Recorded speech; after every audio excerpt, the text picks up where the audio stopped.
live. All right. Hello. Right here, we're live. Hello, we're live. We're also Rules is Fun. Welcome. I am Chris. I'm the local game master. I automatically wanted to continue into my gameplay way of saying it, but no, we're actually playing Pathfinder now. I shouldn't be doing that. I'm playing Skyrim. There's a saying of like D&D is secretly just math disguised as Skyrim, which is not true, but it is a nice saying. There's a lot of math in Skyrim as well, actually. Depends on how you play. Yeah, true. Anyway, jeez, I totally blacked out for an intro. We're playing Pathfinder. This is episode 6, apparently. We're well on our way on our goal of, I don't know what our goal is, reaching episode 100 or so. Yes. Not dying. That's a good one. Not dying is also an important goal. I mean, Whichever comes first. Yeah. Wait, what? Wait. Sure. well, is everything still going all right? Yeah, everything should still be running. Cool. Right, then it's just for me that cameras are frozen. Well, that sucks. We're still receiving you. Definitely. Anyway, I cannot do the intro today. I'm here with 3 players who have much more important and interesting things to say than me. So, why don't you all go and introduce yourself, and also tell me what is your character's favorite time of day and why? Mm. Dang it. Last 2 ones were easy. This one is not. Alright. Hi. I'm Merel. I'll be playing Alice, or Alice. And I am an investigator. Book smart. Not world smart. Yeah. I think there's something wrong with audio. I will fix that in a second. Resident dual blade wielder and thrower of things that explode. Thrower of things. It sounds like a great title. Well, particular things that explode. Thank you. I will also make those. And Alice's favorite time of day. That is a really hard one. I've been trying to buy time with talking a bit more about Alice, but I don't know. Why do you always make me go first? I offered to go the other way around, but I don't. But that's not your advantage. and Chris didn't ask you to go first. I mean, you just went. Yeah, because it's the order, and that's how we do things. God. Now you're just throwing me under the bus out camera. But Alice's favorite time of day is probably actually morning, like the time before everyone is up, where she just has her alchemy set and is fixing up stuff, and nobody dares bother her before all her alchemy is set up, because otherwise they will touch her and something will explode in someone else's face because she is busy. So it's the one time a day where she can just work without anyone bothering her, I guess. I was expecting the answer morning from you. I was expecting it. I was, yeah. Okay, write down right now what you think my answer is going to be while I give my introduction. Hi, I'm playing Orgelmir, which is a 10-foot giant. The class is an armature, so I can very quickly change weapons and spheres with that. More on that later, I think, maybe. Part-time gladiator, part-time part of the Strikers Guild that's now being sent out on missions to eradicate undead or create distractions or escort any other people. And his favorite time of day is nighttime, because Orgelmir likes to look at the stars. But that's not a time of day. I thought it was going to be sunset. I Wait a expect minute. it to be time to duel, but that's okay. Anytime Right. is a good time to duel. Sure. All right. Dinner time. No, that's okay. No, That's that's dinner not. time. No, it's Dinner time is a good time to duel. No. Wah! Meal time. No. Okay. No. Every I'm time like is two meals. meals. Sorry. I play Nyx. Nyx is a shapeshifter and an elementalist. And Nyx is definitely not a morning person. Also not world smart. Definitely not book smart, but street smart. That's what I describe Nyx as.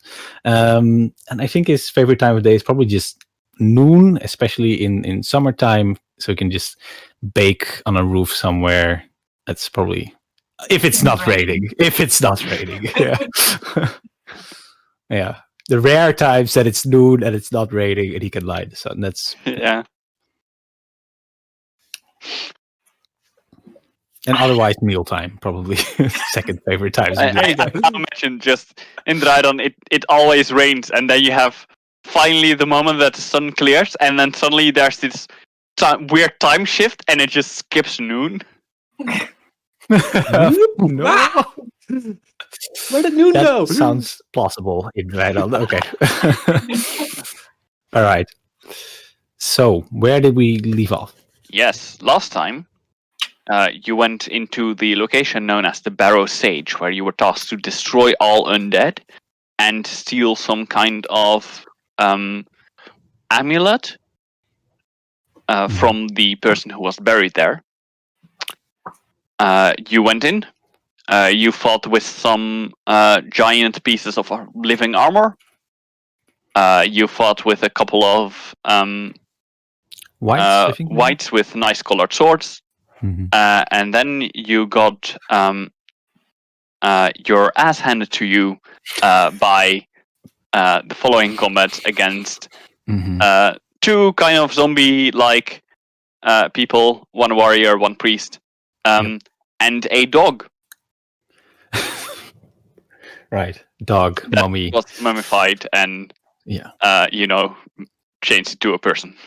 Yeah. How many hit points were you at, Orgelmir? I think I was at like 1 or something. I was I really close. 2 or something. Yeah, Maybe it was 4.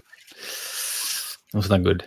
Okay. Yeah, we decided to leave. Well, we fled. Thankfully, we were not chased because it's called a tactical retreat. Yes, right. It was a tactical retreat. My bad. Technically sized retreat as well. Yes, technically sized retreat. Oh, yes, and Nyx was paralyzed for 2 rounds because of a fear aura from the mummy. That was horrible. That was absolutely horrible. So we were licking our wounds and we made camp again. Or well, we went back to our camp outside. Okay. And I think we went to sleep that night also. Yes. And So we now start off the following morning. Awesome. Basically, as soon as any of you wake up, you find Alice sitting in front of the portable alchemy kit that has been fully set up. There's a pile of books next to it. You don't know where it comes from. All of them are open. There's blotches of ink on her fingers and like, smears of charcoal, and she is an utter mess in this moment. Funny. Funny enough, the alchemy table, pristine. Of course. Yeah. It is, however, quite the challenge to make sure that all your stuff stays dry and the smoke can escape to somewhere. Yeah. So I assume that now in the rooftop above you, of the basically like the party tent kind of place, that there's like smoke that is gathered up there and doesn't really have somewhere to go. And at some point, Alice will cut a hole in the roof. Just not now because she's busy. Good morning. Morning. So did you sleep at all? Yeah, I did. Okay. How much alchemist fire do we want? Because on the scale of healing to alchemist fire, I'm thinking we should go for more destructive power, but because you can also cover medicine, correct? Yes. The thing is, I feel like we should save my healing for emergencies because I'm I'm more of a fighter on the front lines than you are. I know. That is why I want to increase my destructive capabilities. I get that, but long-range fighting. yeah, that's good. That's good, but you should also have some healing in reserve and not rely on me. Yeah, but to that resort, I do need to make a balance. So I was thinking I'm making 3 bottles of Alchemist's Fire, so then that in augmentation to the 2 permanent ones, that one is on your bandolier, and I'll point at the one that you were wearing, where all the potions are just sort of like spread out and organized into a system that you do not understand. It is a chaotic, like, circle situation that makes no sense to anyone but Elise. Right next to Ori's bandolier, that is still completely untouched, just stretched out, and there is like 2 books next to it, including the journal that you will have seen Elise write in.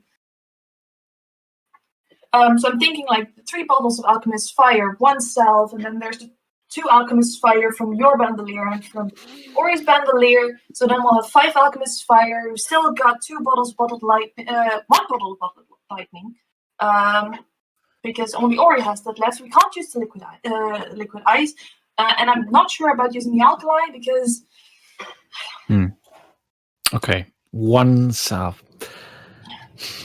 We should wake this guy up. Nyx is going to lightly kick Ori, but in the against a leg or something, not anything. A leg. Okay, then I can't do anything. Hey, why are you kicking me? Because you're sleeping.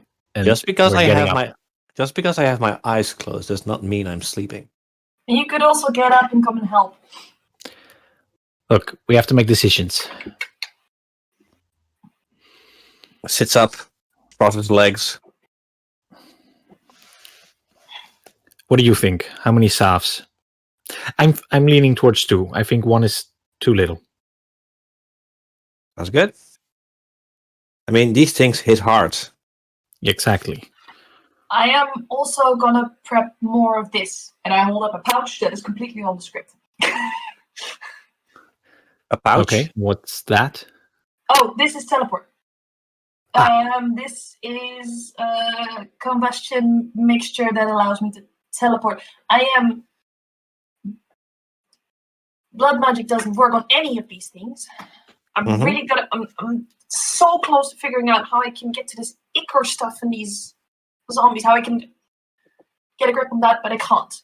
And mummy is completely useless. Yeah, it's really annoying because it's not actually as viscous as normal blood would be. So I can't use it, so I am just going to be teleporting today, which also means that it is going to be easier for me to get you out, but I still can't take more than 1 person with me.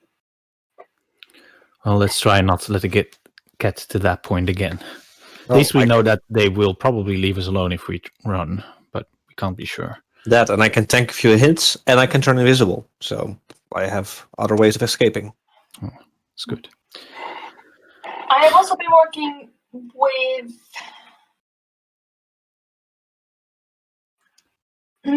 basically an idea for an emergency escape. Okay. It's not going to do any damage, but if what I use for my teleport is this. Right, no science. How do I explain this without science? What does it do? And as short as possible, please. Yes. It's a bomb that doesn't do any damage, but it just makes this huge white flash. Okay. So if I give you guys a warning, then you guys can close your eyes, not be struck with this light, while everyone else in the room will have blinding flash, don't know where to see, I can grab you guys and get you out. We need a code word for that. Wait. That sounds useful. Can you make more? How many of those could you make? I don't think I have enough for more than 1 go. Especially because that's. If I don't think we should use that to escape. We can use that to blind them, maybe during battle. Yeah, that is the idea. I mean, to attack them, not to escape. They can't see us. They can't fight as well. Yeah, it's not gonna last long though. They're gonna be dazed at most. Okay. Well, It's still not good. gonna do any lasting damage. If we were thinking of traps anyway, so it sounds like a Yeah. useful trap. Wait, there was this powder on the satchel that makes darkness, right?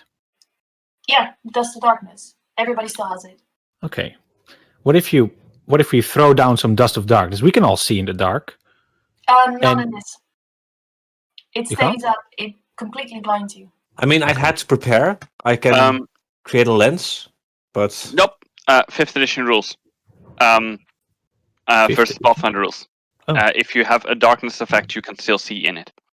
Okay. Oh, okay. Because I If you think, have, provided you have dark vision. no, Exactly. I don't have that. you don't have it, I can give that to you. I can Pretty create a lens when I'm wielding a gun, which I'm doing today. When I can see in dark vision. You can make a lens. Mhm. Oh, it's light magic, right? Or something. Kinda, yeah. Light sphere. Yeah. Yes. Cool.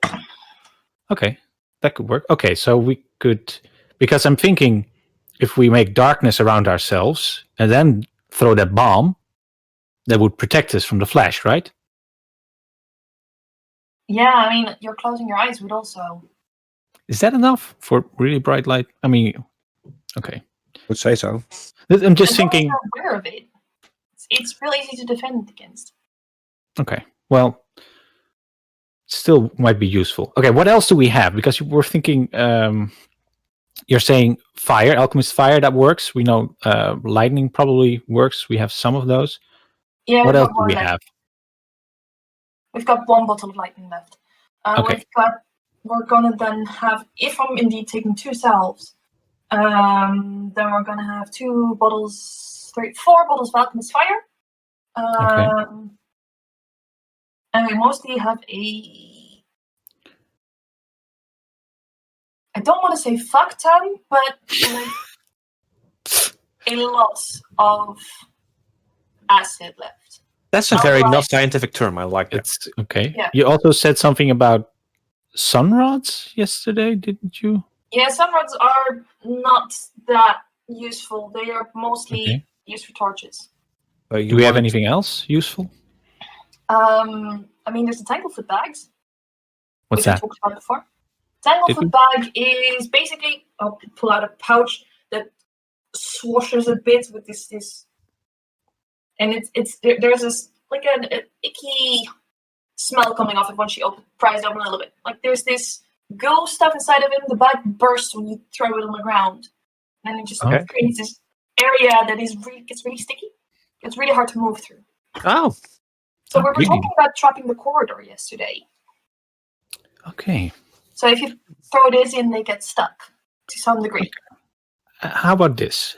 I'm seeing a kind of I'm starting to see a thing here. We could, if we're trapping the corridor, we could start with some fire damage stuff close to them, Mhm. not too close to us, for safety reasons. Then, if they pass that, if they're in the second room, we could move around too much. But if they get close to the golden doors, the iron doors, then they have to come back together. They have to converge on us again if we stay there. So that would be a good place to make the floor sticky, close to the door. Then we can move back again. We want them. We want them to be as far away as possible, right? And also, I've been worrying. We talked about them luring them after us, but I do wonder if they're going to. My Mhm. thoughts exactly. I'm Well, debating can if they will only even cross the threshold. That is why they are protecting that sarcophagus. Mm-hmm. Whatever we do, we need to be able to keep a line of sight on that sarcophagus. If Because- is the sarcophagus straight through the door? Okay. If we can get the doors to break Stay or stay open. open, then we can always have a line of sight and shoot the sarcophagus if they decide Yes. not to. So You that want they to- will oh, need that's to why you come lure them. Ah, Okay, so they will have to come at us then. Exactly. Okay, we could use the Tanglefoot bags like in the opening of the second door, the iron doors, Why not in the first one? because that's where we're putting fire. If I'm not sure if it's going to work if we add lots of alchemical fire and the Tanglefoot bag. I think it might burn the Tanglefoot bag. You can also not put down Tanglefoot bags. Throw them. It very quickly reacts and does not last that long. Okay, you have to throw them. Yeah. I would also have to come up with. Okay, but in that case, the remote trigger for Alchemist Fire is also not my forte. I make the Alchemist Fire. I can try, but shouldn't be too hard, though, right? I mean, can't we just throw all these Alchemist Fires at once at that healer guy and then? Have you ever tried throwing multiple bottles of Alchemist Fire? No, but I threw whiskey once. That's almost the same. No, it's not. No, it's not. Because the problem with Alchemist Fire is that if it comes into touch with more than what is currently in a flask, it will react to each other, and you get an explosion that is so much more uncontrollable and irregular that it does not actually have the effect of being just a bigger bomb. There is pretty much a guarantee that you will kill yourself. Let's not do that. Yeah, that's what I thought. So we need to get the Amulet. Same as you don't pour multiple portions of Alchemist Fire in the same thing. That's why they tell me off when I make Alchemist Fire in batches. Thing is, we still don't have a plan. You guys have been sprouting a lot of ideas, but we don't have a plan yet. Okay. We need traps in the 2 doorways. That's the point. That's where they have to cross. That's where we can slow them down. So in the first doorway, the wooden, I would want damage. In the second one, I would want Tanglefoot bags that would, triggered some way with a rope system or something, so that, and possibly, and I would suggest adding maybe the darkness effect to the second set of doors, the doors were closest to us, so that they don't see the trap. I'm against using the darkness effect.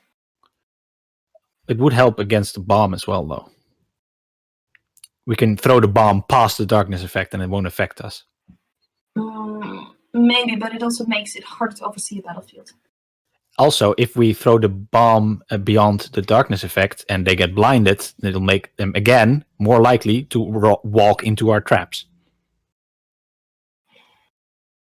Yeah, but the darkness effect doesn't add anything to that.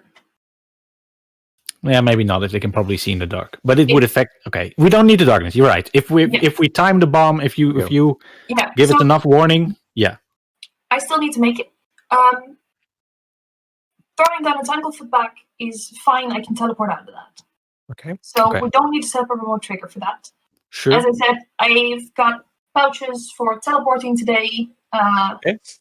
I can move about real easy. That's one trap set. What about second one?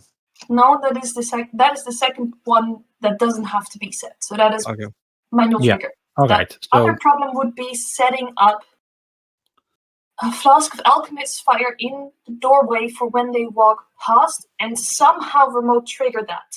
How do you normally remote trigger an Alchemist Fire? I mean, if I want someone to walk through a doorway and get splashed with something, I just put the bottle up on the door. The door is open. We left it open yesterday. And we closed them. And the door opens into that room. Which also... Okay, that would make it hard. I've done my fair share of pranks. Fair enough. The only you want to shoot the bottle. Can I shoot the bottle?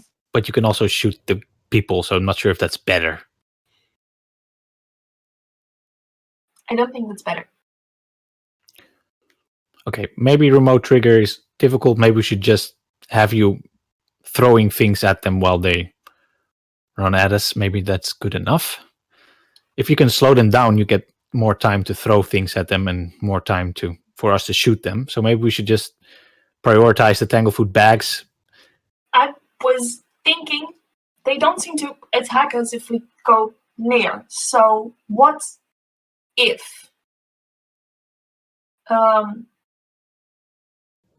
we've got multiple Tanglefoot bags? What if we just make convergence points on each doorway? So we start with the 2 of you set up in the with the iron doors. Mm-hmm. I'll go up to the doorway of The wooden the ones? sarcophagus room. Yeah. Throw an alchemist fire at the sarcophagus and whatever is in there. Just Try throw and it. get their attention. I would say Throw throw it down- at one of them, not at the sarcophagus. Fine. Throw down a Tanglefoot bag, teleport back. Could they jump? I see two over the problems here. effect? Could they jump over the area? One, you're just... They can heal themselves immediately. We saw that. And two, we don't know if they'll follow you. Yeah, but that is why you will already be set up. I can teleport pretty much instantly behind you, at which point you'll start taking shots at the sarcophagus. They will have to come out. If they don't come out, we'll shoot the sarcophagus. That works. And if we shoot the sarcophagus and they don't come? Then we'll have I really doubt that. exactly I really, one really Tanglefoot doubt bag, that. and then all the hallway plans. How long did the Tanglefoot bag last for? 2d4 rounds. Oh, that's pretty long. Okay. That's But they can like get out in several ways. yeah, no, I get that, but more like if it's actually useful to throw it before, possibly. How big is the area that it covers? Actually, a Tanglefoot bag is not an area effect. Okay, so it has to be It's targeted. okay. All right. I'm so ready to throw it. Oh, no, that's a bad idea. That's a bad idea. How far do you want me to be when I shoot? If we can't lock them in the doorways in any case, I'm gonna be set up for rolling.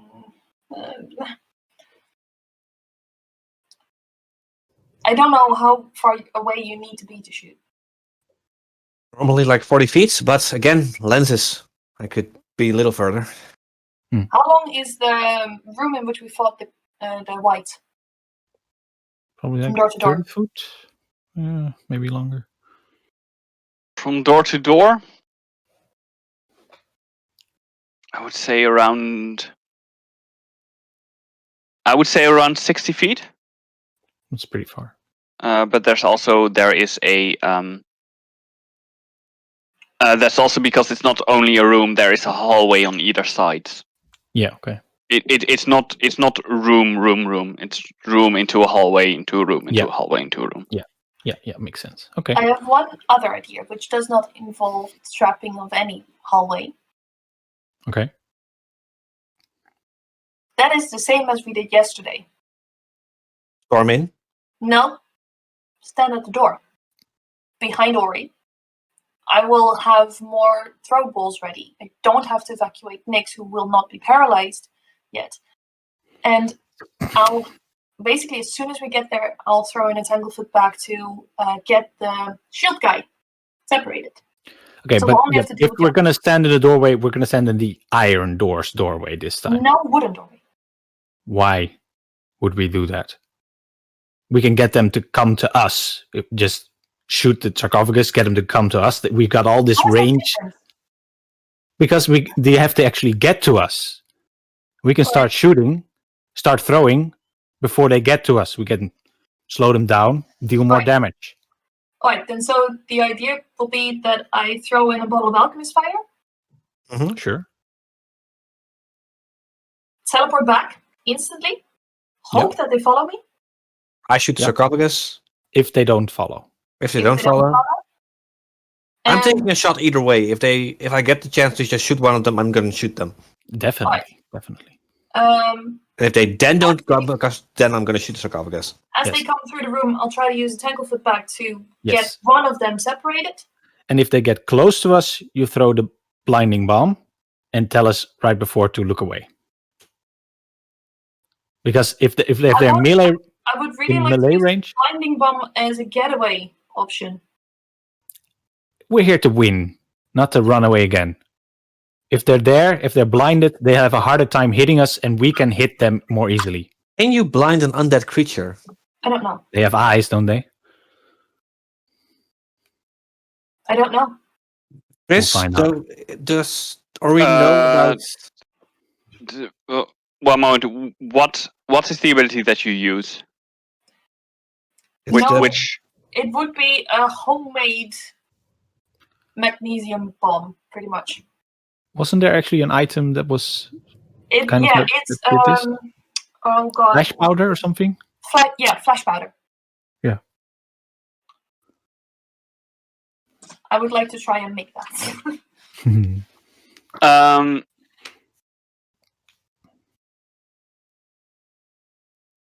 Could undead be blinded?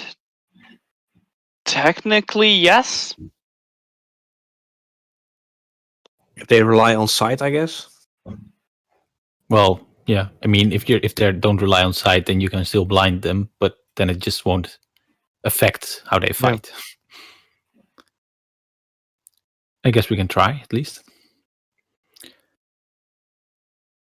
Just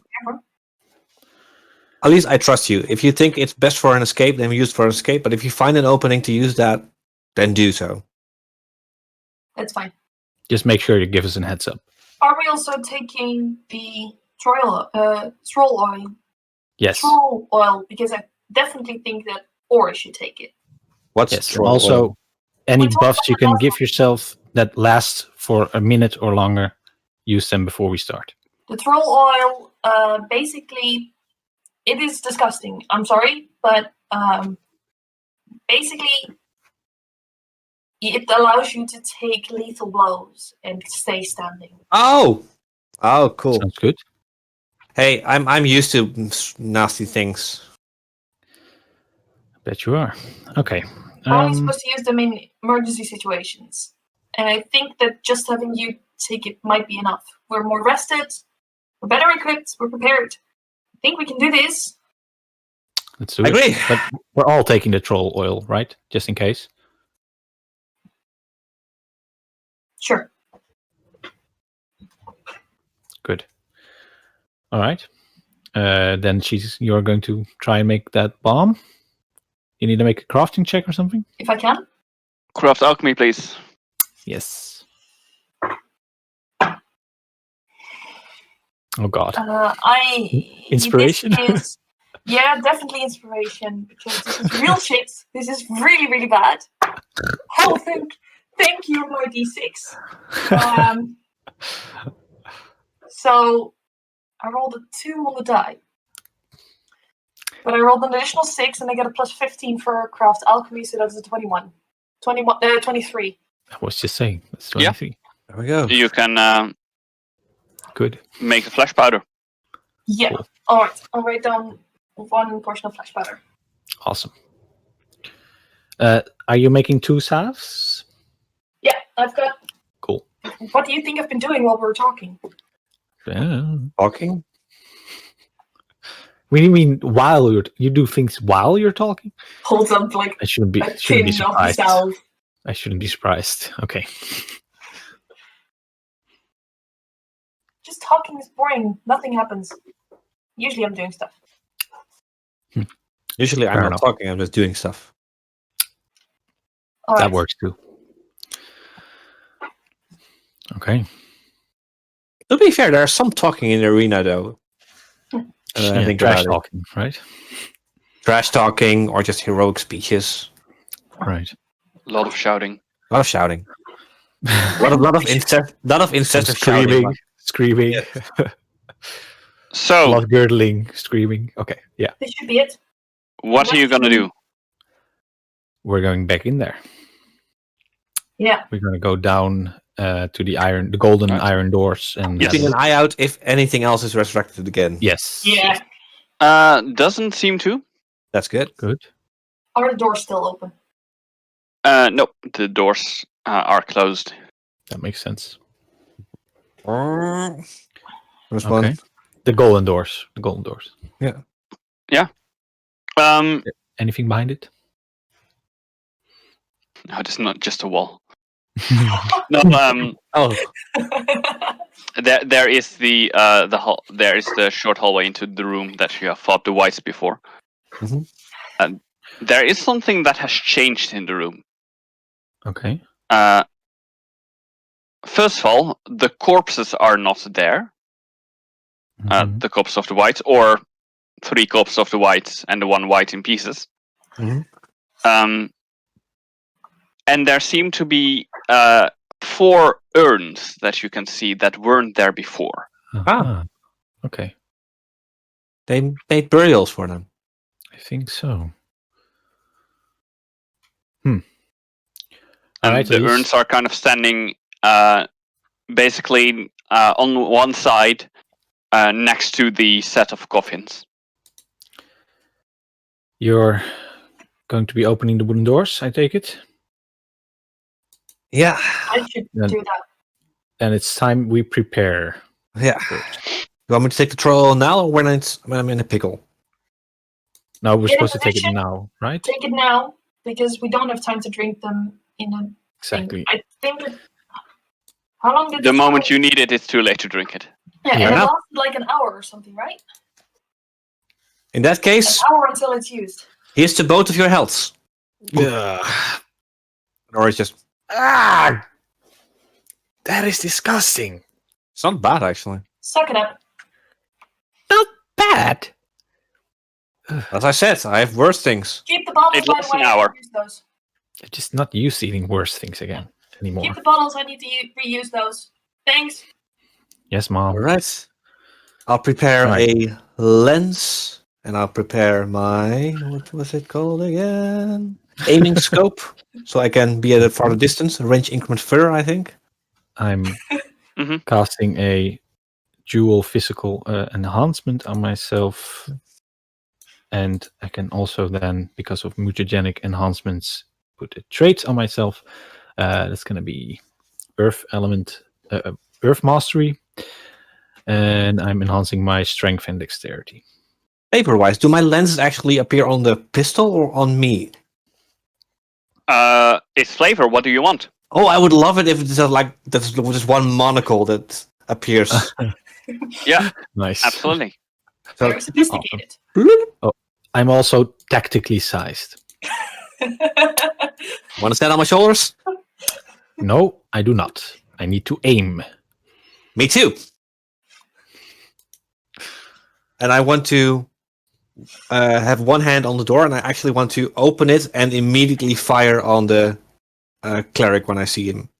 Whoa. You're not going You're to the not wooden at doors. the wooden doors. Elise is going to the wooden doors. Fine. We're at the golden doors, and we're staying there. Give me a few more moments. Yes. Tactically sized. Tactical advantages. Yeah. Our team name should just be Tactical Idiots. But no, Speak for yourself. I am taking myself out of this because I'm not tactical at all. I do like the idea of Oh, something yeah? tactical in the name. What is your lens again? That's an aiming scope. Tactical Sounds like scope. Tactical tactical- vision. Tactical monocle. No, it's just aiming. Oh, that Yeah. would be a terrible group name, Tactical Monocle. How's that even a group name at all? I don't know. Let's stick with Team 29 for now. For now. All right. So. Oh, come on. 1 moment. Yes.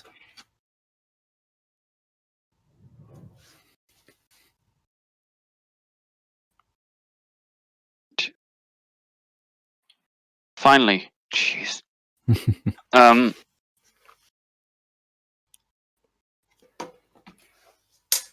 You open the door.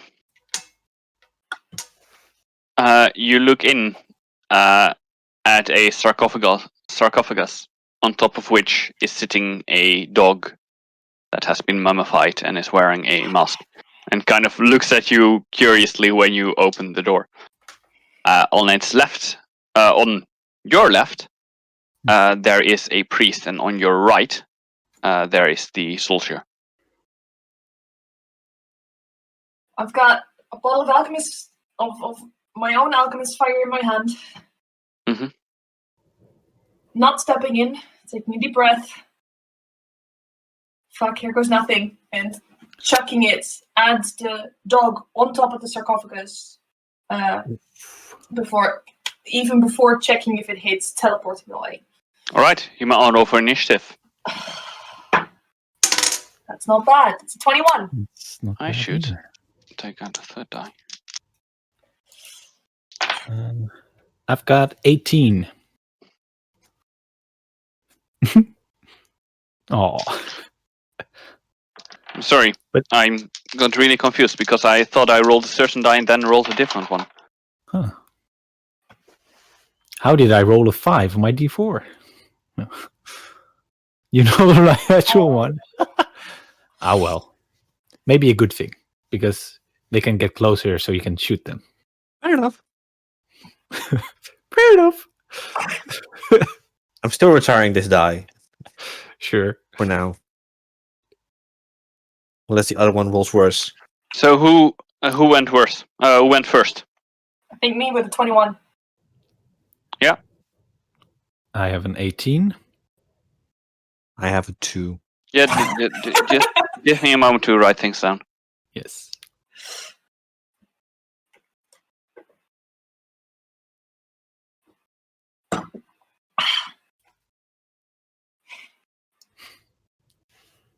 God, I'm so nervous.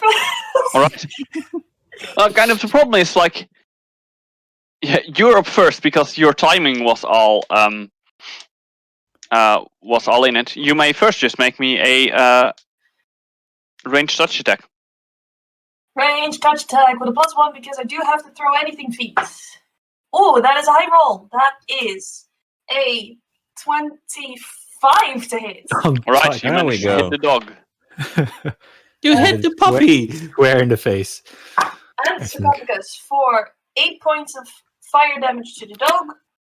Mummy, How close are the other ones, actually, for splash damage? Not close enough. Fair they're enough. not directly adjacent. And 2 points of fire damage to the sarcophagus. Right, sarcophagus. It's made out of solid stone. It does not seem to take any fire damage because Dang it's it. made out of solid stone. Basically, as soon as the potion leaves my hand and the motion is complete, I'm grabbing magnesium powder, using a spell point to teleport right behind Ori. Yes. So that means I am teleporting medium range. And because you were so well on your timing, you're standing there and you're also up first. So that means everything is too far out of range. I Yes. mean, you technically could teleport in there. You've just proven that you can do it the other way. So Yeah, but Go. then I need to teleport in and out again. So I am going to. Can you do an 8 another on a ranged attack? How would that even work? Someone's like holding a bow or something, and you're like steadying their helmet. Going to grab a Tanglefoot bag as my action, and using a swift action because I will still have line of sight on the mummy creature to study it. I'm starting a study on it. That is my turn. So I'm not using my move action, but that is what I'm going to do on my turn. So I have a new throwable ready, and we'll see what happens next. It's like a very romantic way of like helping someone suitable. Like, you stand like this and then the arms are around each other. And then... Oh yeah, of course. With a smelly bag of Nick the tangles. hip. Disgusting. Yes. it's your turn. It is my turn, and And Nick's by the is way, going you to- cannot help in ranged combat apparently. I Yeah. didn't. Makes sense. Makes sense. As in, the another starts with in melee combat. So I think that's Oh. enough. I guess you can hold something up, for, like shoot this. That's kind of aiding. Nix is going to That's make. called grappling. Is going to shoot his longbow. I'm just gonna do a blistering blast. I'm not gonna spend a spell point on this one because I'm not sure if I'm going to hit. I'm going to shoot at the mummy. I think that's the only one that's probably in line of sight. Right? Yeah. Okay. And I'm glad I didn't spend a spell point because I rolled a 3. Let's see how no. much that's going to be. It is a 12 to hit. Yeah, no. Right. Yeah. The mummy is also tactically sized, so you miss yeah. with the arrow Fair enough. Okay.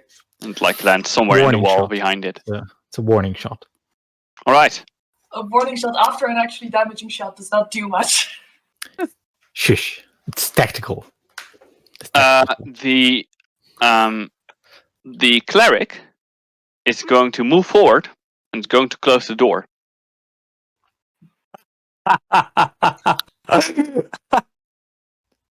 Ori, I forgot about that. Yeah. Shoot him. Yeah. Go for it. Can I open the door and shoot? you will have to move. That's You 60 will have feet. to move towards it.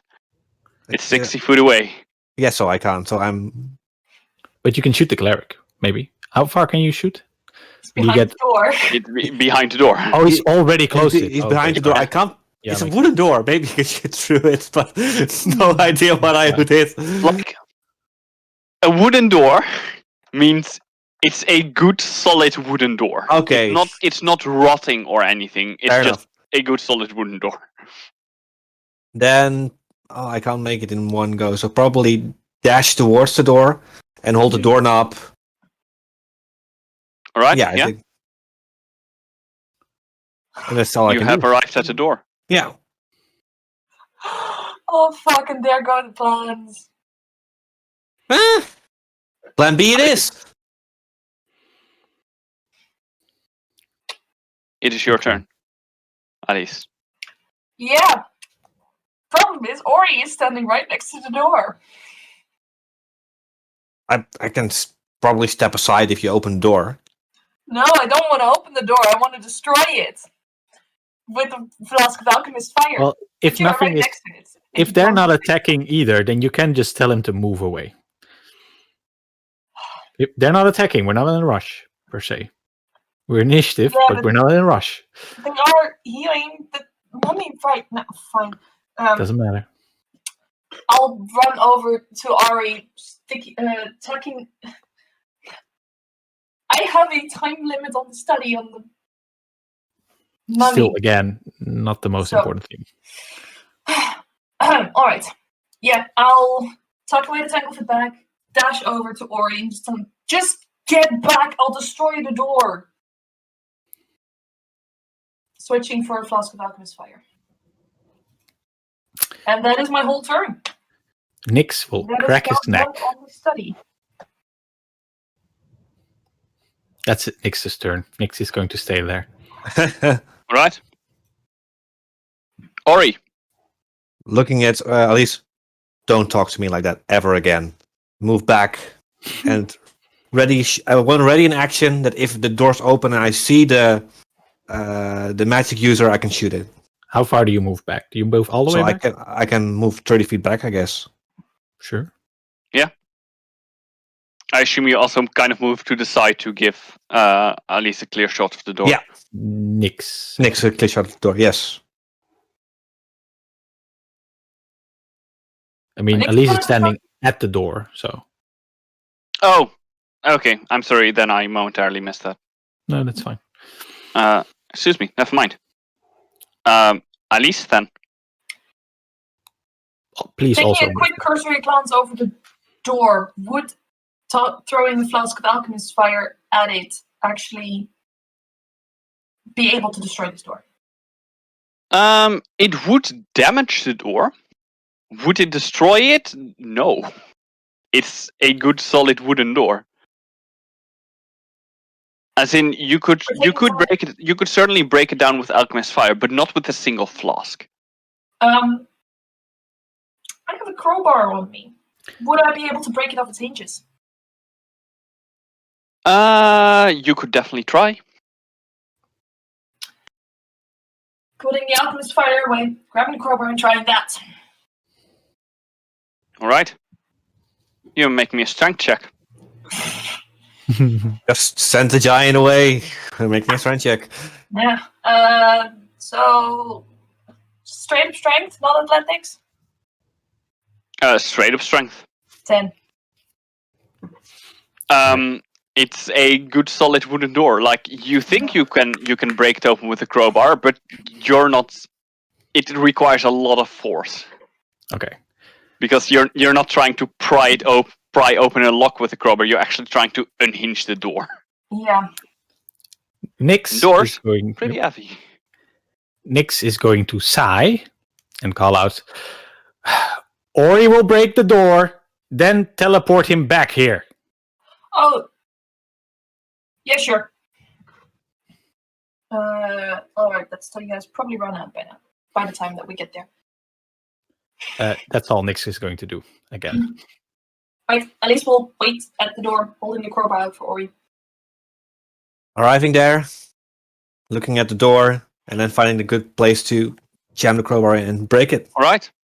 Strength check, I guess. Make me a strength check.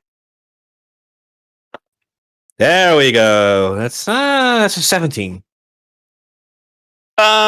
With the crowbar, yeah, you manage to like break. You break the door. Or you lift the door out of its hinges, and then manage to like push it to the side, and the door just falls out. Want to get a shot off? Or want me to teleport you back? What happens next? What happens? Alice may make me a dexterity check.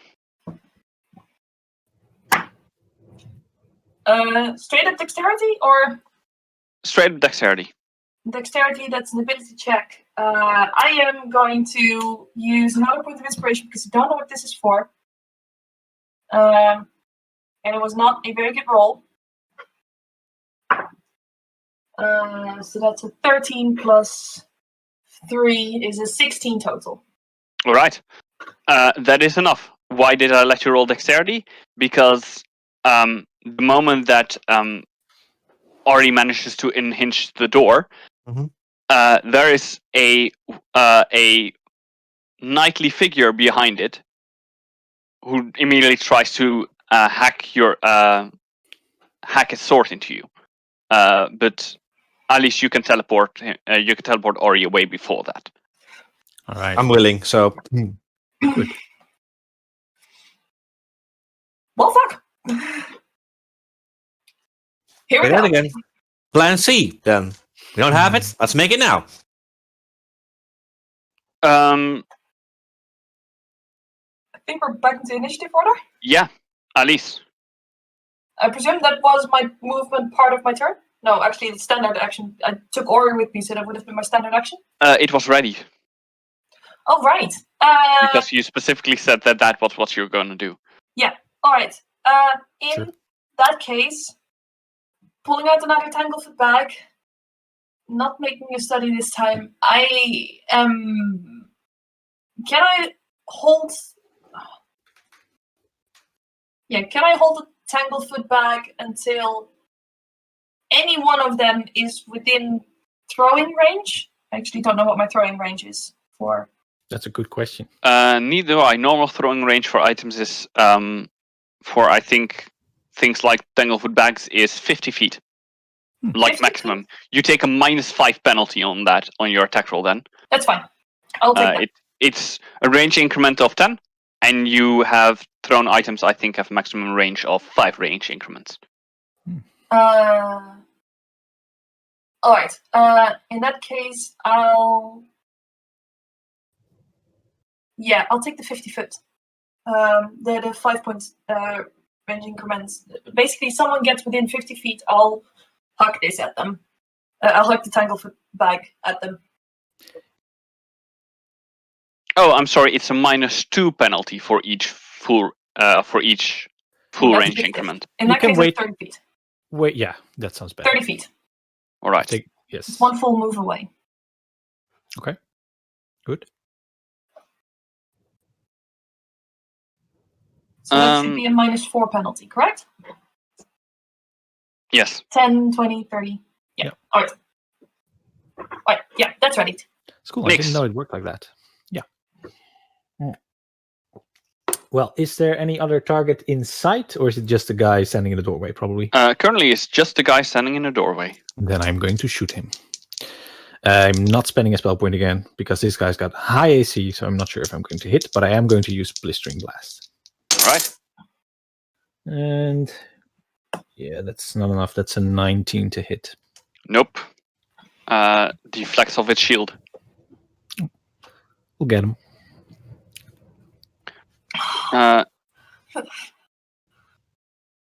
You're employing exactly the same tactics. Yeah, we'll see. Get one of them down.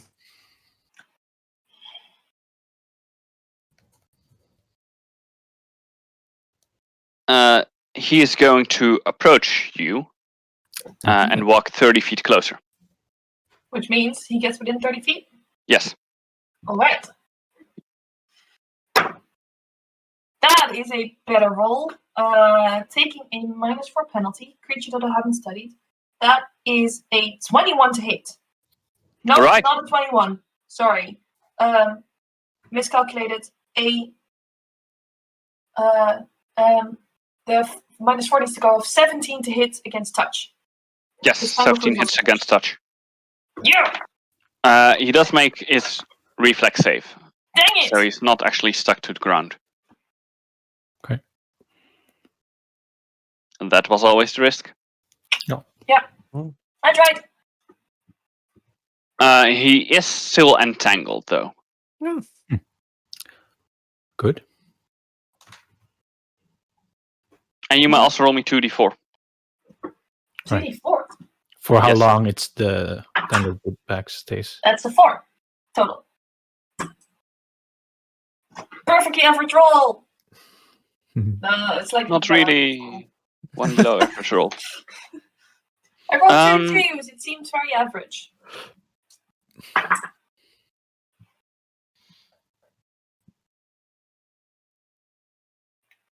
Let's see.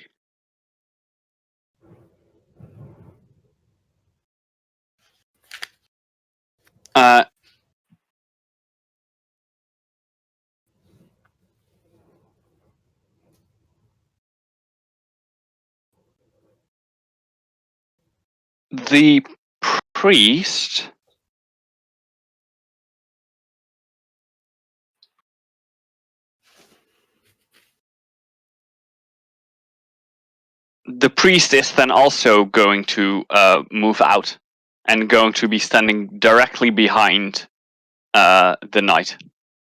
Behind. Yeah. Damn. Wanted to shoot him. He's basically using the knight as like light cover. How I much am- does that change? Totally. I'll look it up. In this case, it means he's taking a total defense action because you cannot actually use others as cover. And how much does light cover change for chance to hit? Well, technically he can't use cover, but he's using a total defense action. Oh, okay. And That's a +4 die. On the top of my head, +4. okay. Does not work when flat-footed, but when you're flat-footed, you're also not going to dodge.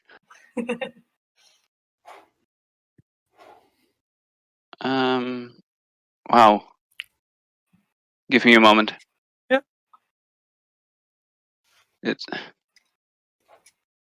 Why does this not have a range?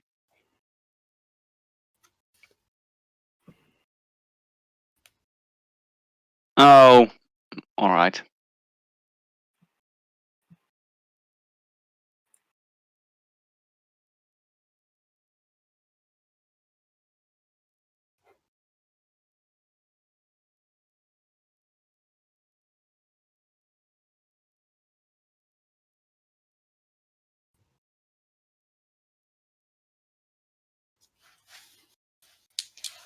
Okay. Yes. That's what's happening. Ori. Okay. I just want to hit this guy hard and I want to hit this guy fast, so I'm using a one? spell point. Which one? The Which guy in full clad armor. Because the other one's standing behind him and Actually, So doesn't then- have full plate armor. the front one with the shield? Yeah, has breastplate armor. Breastplate. Oh. Sorry, Yeah. then I want to shoot the one in breastplate armor with the shield. Fair enough. The one in want to- armor also does One it. in armor. Okay. I want to shoot it with my pistol with a destructive blast, radiant blast. Mhm. And I want to use a spell point to increase it with 1 die if I hit it. All right. Sounds I used my aiming scope, so I should be a +1 competence bonus to all ranged attack rolls. Mm-hmm. Okay, come on. I'm hoping its touch is not that good. It's a 19, which is not crit, but it is a That's 3 to hit. that is definitely a hit. Did you just say 43? No, 24. 23. All right. I wanted to say 24 24 and then 3. It sounded like 43. 43. Both It's would hit. Pathfinder, you never know. Low level Does a Pathfinder. 43 hit? No.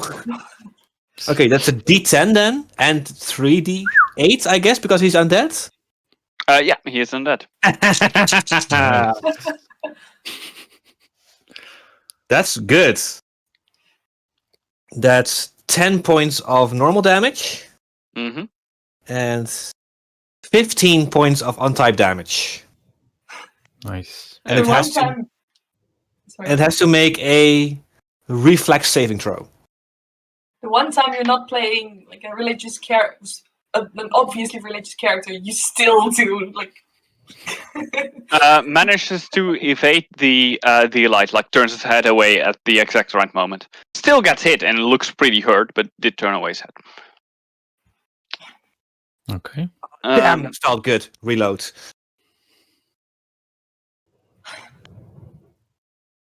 Alice. All right. Tanglefoot bag didn't work, but I got 2 targets within 30 feet, pulling out an alchemist's fire and hacking it at the guy in heavy armor, which should also hop over in splash damage to the other if I hit. Medium armor, technically. Medium armor. Just armor. In armor! That is a natural 18. There we go. It's gonna hit. For Nice. a 20. It's gonna hit. Yeah, it's hits. What? Just roll damage, it's gonna hit. 21 this time. So, not great damage. 6 points of fire damage to the guy in armor. 2 points Alright. of fire damage to the fucking cleric. That is, Oh, that's the wrong one. Yeah. Yes. Next. Since One we're moment. all yeah, no. Did you want to do anything else? No, I don't want to do anything else. All right. since we're all ganging up on the guy in front, Nyx is just going to try and shoot it. Alright. This time I'm feeling lucky and I am spending a spell point. Worked wonders for me. Come on, come on, come on. Nope. I rolled another exactly a 10. It's a 19 to hit. It's not good enough. No! Nope. All right. Still well protected.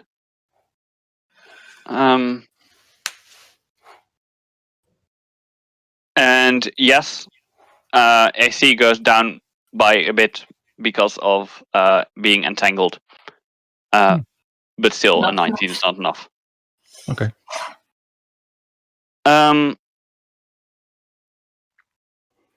The cleric, who seems slightly panicked, is going to go on and heal the knight. That's good. As long as he's healing, he's not attacking us. Also not taking a full defensive action. So if the guy in armor comes at me, then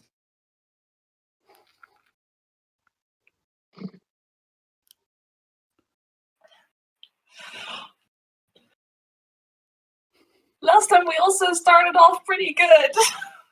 I think we already did more damage than last time, maybe. I I'm know, not but sure. I'm still super nervous. We'll just try. The warrior is going to kind of move forward with his boots being dragged down by these great clutches of goo. It's going to move only 15 feet closer. 15, jeez. 15 feet closer. And the priest is going to follow.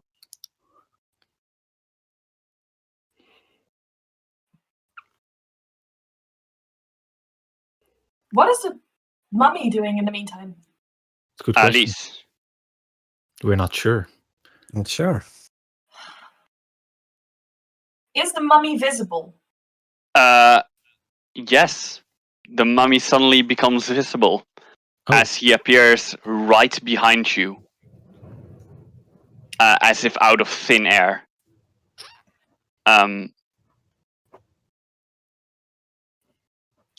Alright. Well, fuck. Yeah, you want to say something? Alright. I am immediately alerting the other two to this. I presume that. Nix and I are sort of behind Ori, so we're probably next to each other. Like, basically saying, behind you,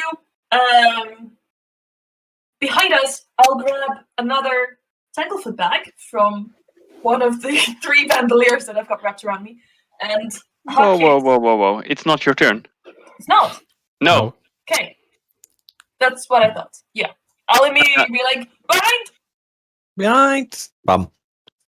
Ordian is going to bring down his greatsword onto you. Right. That is a 21 to hit. That hits. For 18 points of damage. Alright. And he's going to say, like he does have the time frame for second attack, but instead of like attacking and then attacking again, he attacks and then just calmly retreats his weapon again. And he says, in this kind of growly voice. You only heard him speak in Celestial before. Now that you hear his voice, it really sounds quite dog-like. And he says, why must you come and attack us? Why must you come and attack our friends? Kill them, destroy them. Have you not learned your lesson? You are not welcome here. Retreat. Leave us be. We have done you nothing wrong. Ori. Oh, wow. All right. Listening. Well, etiquette went out the window. And shooting the guy in breastplate again. You can also... Okay, yeah. It's your decision. No, shooting the guy in breastplate again. Alright. Not spending a spell point this time. Alright. But still using the Anchi strike? Yeah. For a 15 to hit? Does hit touch? There we go. That's what I was hoping for. 4, again, good roll. 10 points of piercing damage. And 13 points of untyped damage. And it must again? Yeah, make a fortitude save. Alright. Fortitude save. Sorry, reflex save. Ooh, still makes it. It's sorry. That filter. Would have made it fortitude, either way. fortitude save. All Yeah, right. Next time it's fortitude I save. mean, that makes more sense. Yeah. Good. Using my move action reload again. How much damage did you do? 10 and 23. 13, 23. Nice. Alice. Something similar before, but the wizard cleric also healed him. Alright. I am calling Flash, grabbing the flash powder and hucking it right at our feet. Very good. All right. Ooh, that's actually a good one. I mean, if you do that, you will not hit the other two because they're still. Actually, they are pretty close. Yeah, you would hit them. However, you did very clearly shout flash. Yeah, because we've never decided on a code word. Exactly. Yeah, but wait, for these it's not relevant. Never mind. It's a fortitude save, right? I think so. Oh, damn it.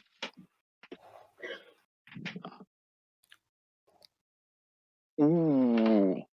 There we go. The knight makes his fortitude save. The cleric does not. There we go. The mummy stands there unfazed. Considering that he is wearing a mask that does not seem to have any eye holes, but instead have eyes painted on it, you presume that flashes of light are not very detrimental to its sight. Yep, Right.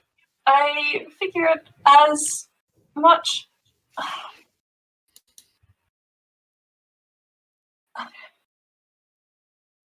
I am badly injured. I just used an action to draw, throw.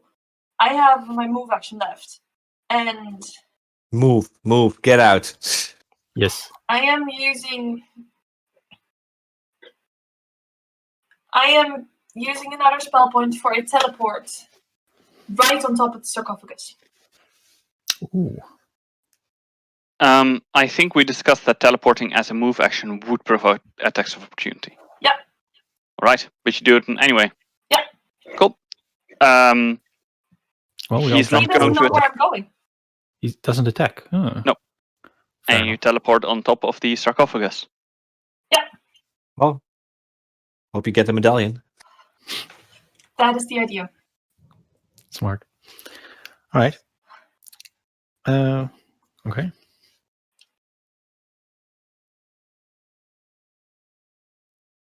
Nix. From there, I'll shout, "Keep him busy!" What do you think we're doing? Nyx is going to face the mummy and keep it busy. Right. Essentially, stashing with a bow is a move action, and then attacking with both claws. Drawing his claws. Drawing his claws. no, he's he's just putting away the bow. He's like, let's try this again, and just jumps at him and slashes with both claws with flames wreathing them. Right. Yeah. You do notice, by the way, that the intimidating aura that the aura of fear and despair that surrounded this mummy is still there, but it feels weaker than last time. Like you got used to it somehow. Yeah. Which is my in-game way of saying 24 hours didn't pass. 24 hours. Yeah. You only have to make one save against it every 24 hours. Nice. Okay. First claw, that's good. I rolled an 18, so that is go. 29 to hit. A 29 does hit.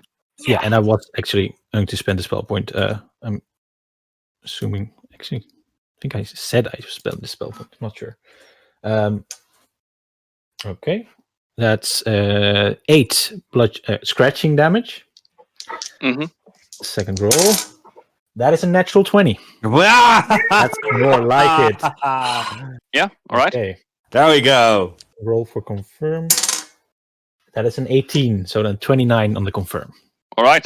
I'm rolling well now. Okay.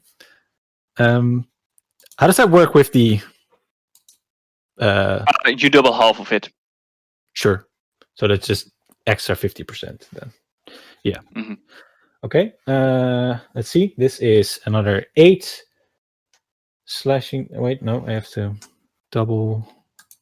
Okay. Second die. So that's not.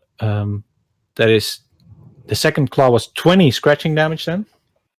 Damn. All right. Yep. I've got a +6 modifier. I boosted my strength and gave extra strength from Earth Mastery. So. And the fire damage I do is, let's see, whip up a dice roller.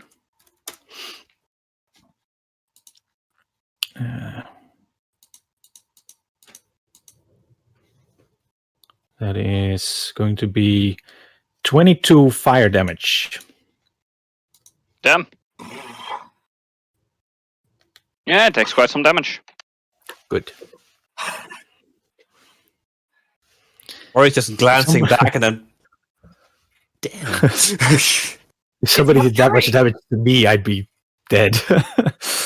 Tactical fury.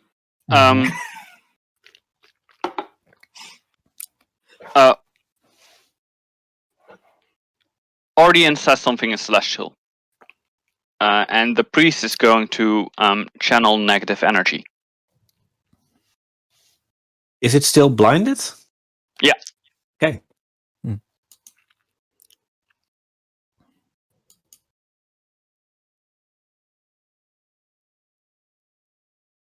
And it seems to heal a bit of the wounds of both of his allies, but not too much. Oh, you can Okay. heal both and at a distance. Okay. Yeah. As in, this was a burst of negative energy. Okay. Yeah, you can do that healed them. damaging type or healing type. So you did the healing type.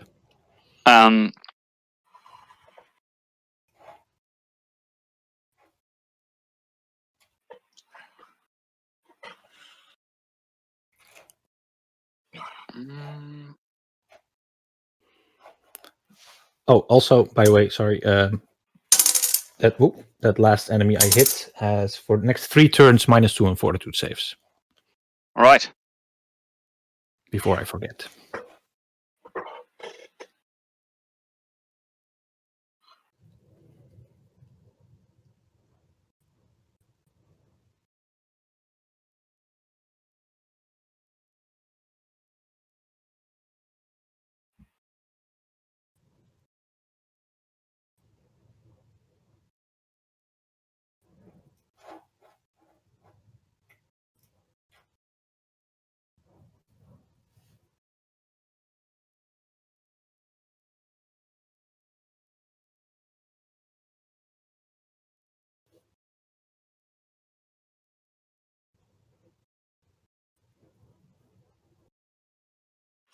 Oh my god, this tension is ridiculous. My heart rate should not be this high.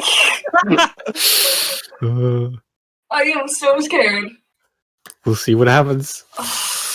We're gonna die, that's what. No, heal we're doing a yourself. lot of damage. You need to heal yourself. Yeah, that's the plan. But Yeah. Okay.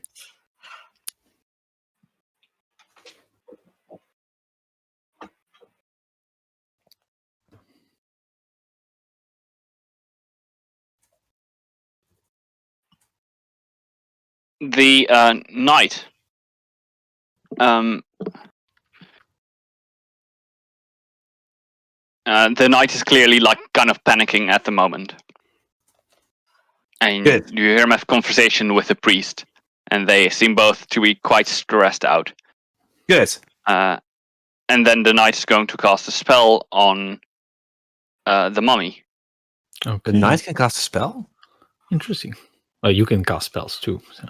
Fair I'm enough. dealing with Chris, Yeah, everything can cast speaking a of spell. which, Ori, you would very much recognize the spell he just cast. I'm guessing an Aegis. He just gave the mummy fire resistance. He's making an Aegis. I think Ori will actually... God, he's making a fire Aegis. On the mummy, right? Yes. Okay.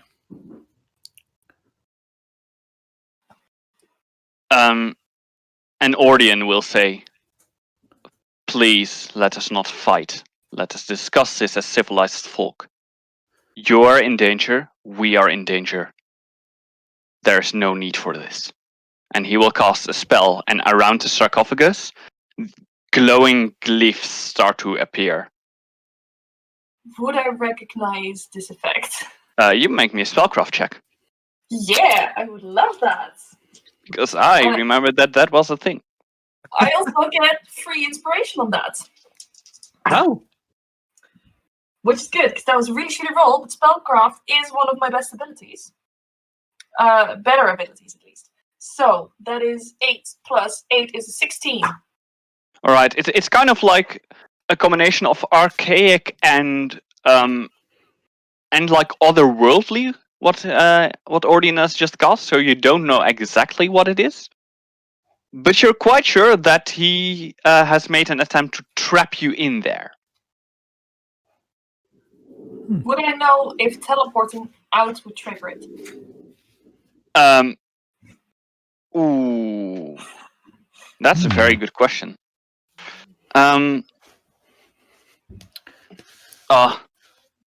My immediate instinct was like, roll me a spellcraft check, but that's what you just did. With a 16, I don't think you would know for sure.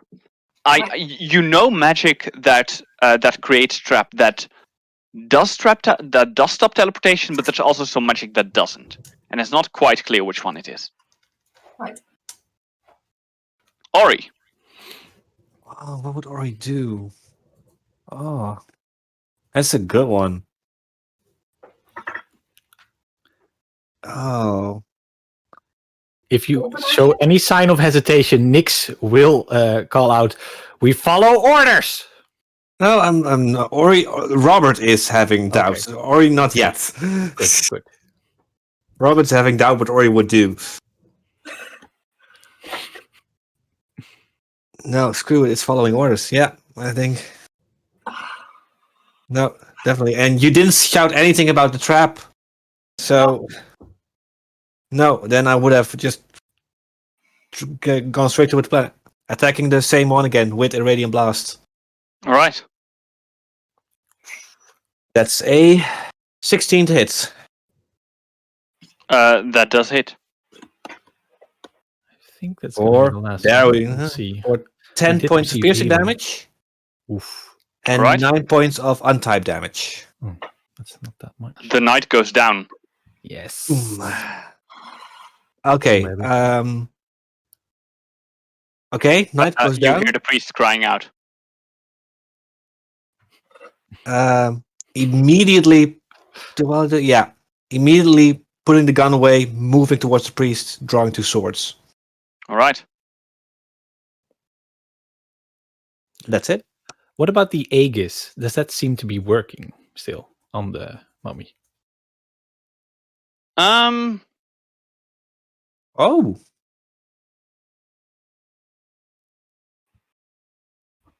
It does. For 1 hour, so yeah, I guess. Okay. It wouldn't usually when the caster died, but it does. Oh. Alice. I'm seeing that the others don't react. I am caught in a trap that I don't understand. And I would love to talk, but I will get a penalty on this one because of my pride trait. Why am I not surprised you took the pride trace? I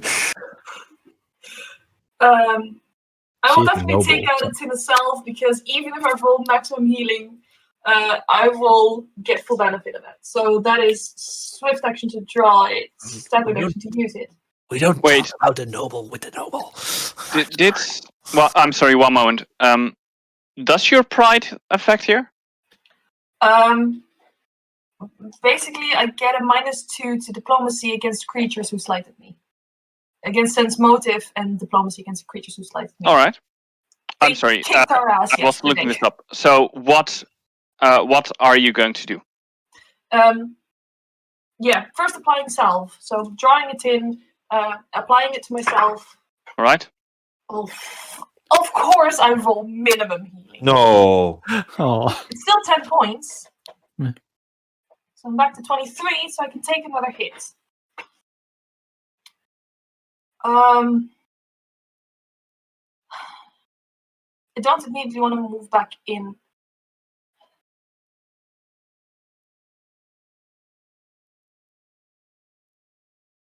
As a free action, can I just say out loud? He has been speaking common before, right? Yes.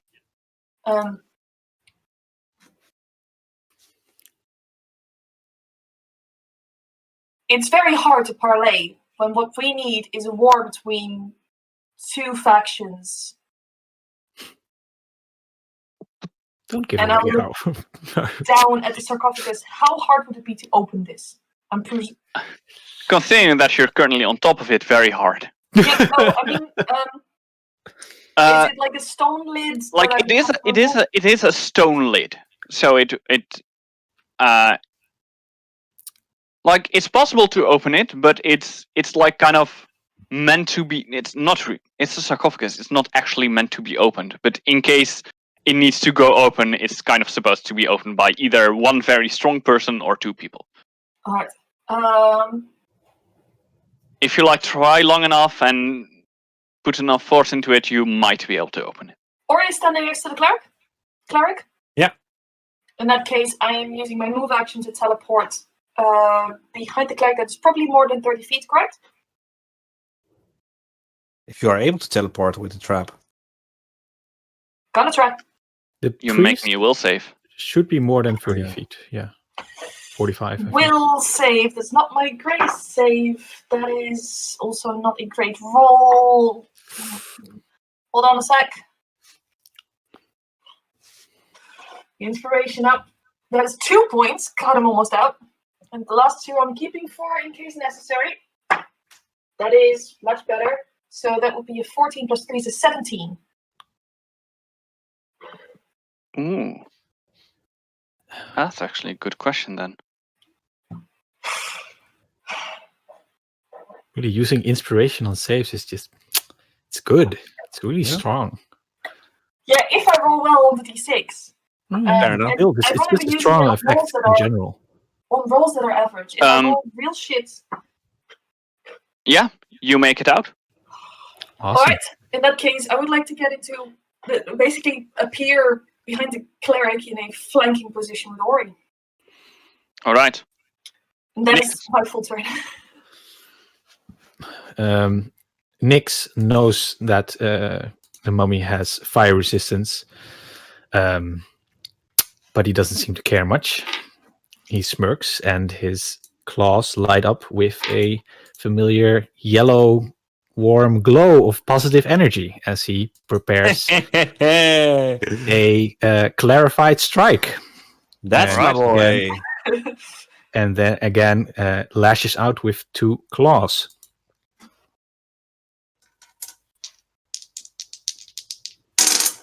And that's a natural 20.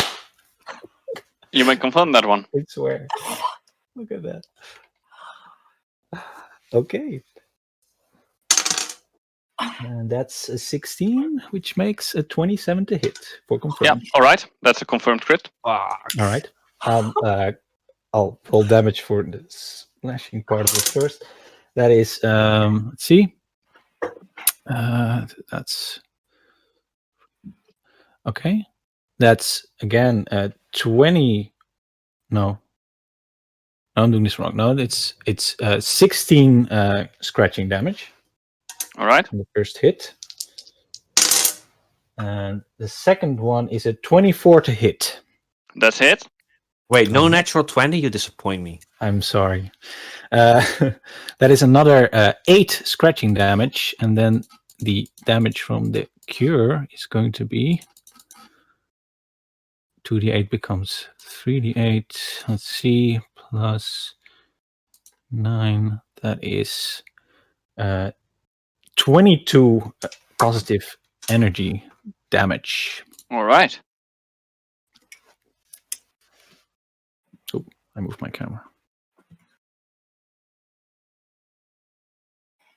I need new tea.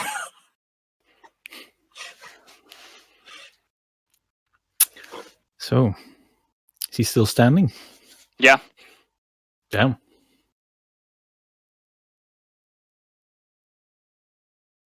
A war between factions that we are no part in.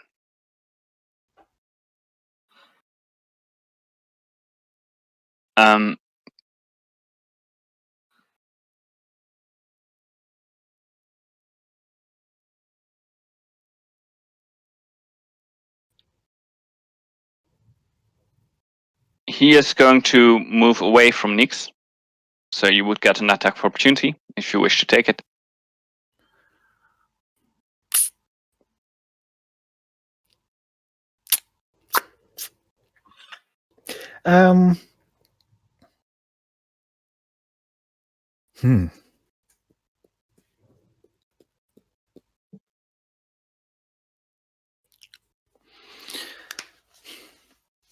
All right. No. Nix is not going to attack Right. this time. He's going to draw himself up and kind of just stare him down. It's like, okay, you didn't attack me. I attacked you twice. I'm not going to attack an enemy that's not attacking me a third time. Fine. He will walk over to the priest and the other two, and he will kind of like go and stand. He kind of stands right next to the priest, so he's now engaged with the both of you, and also adjacent to the priest. And he grabs the priest by his shoulder, and kind of just seems to pull him away. And in that moment, the priest seems to vanish, and he is only holding the robes that the priest was wearing. And the priest is, at the moment, gone. All right, let's talk.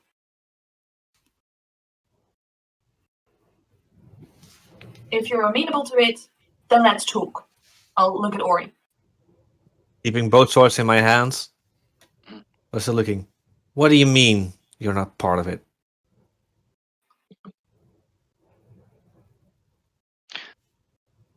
The orders, am I right? Yes. Order of Perfection, the Order of the Night, I believe. It's the Night, right? The undead. Order of the Dead. Order of the Night is specifically werewolves and vampires. Sorry, Order of the Dead is undead in general. Yes. With the exception of vampires. Right. It's a weird thing.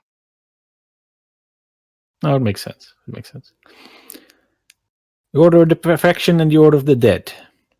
So, you're part of neither? I'm part of neither. I'm caught in between. Which is why we were told to specifically attack you. We have no particular quarrel with you.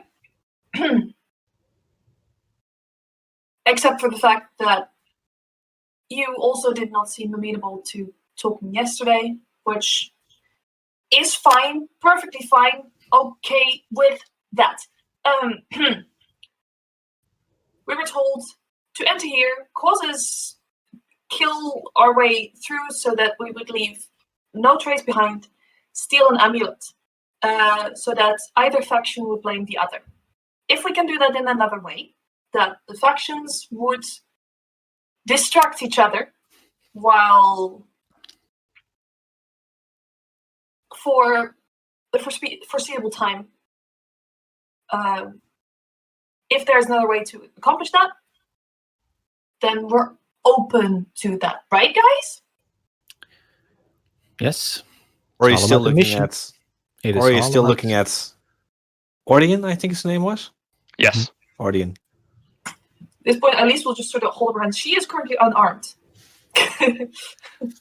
We're all about the mission. So, how do you stand on us taking that amulet?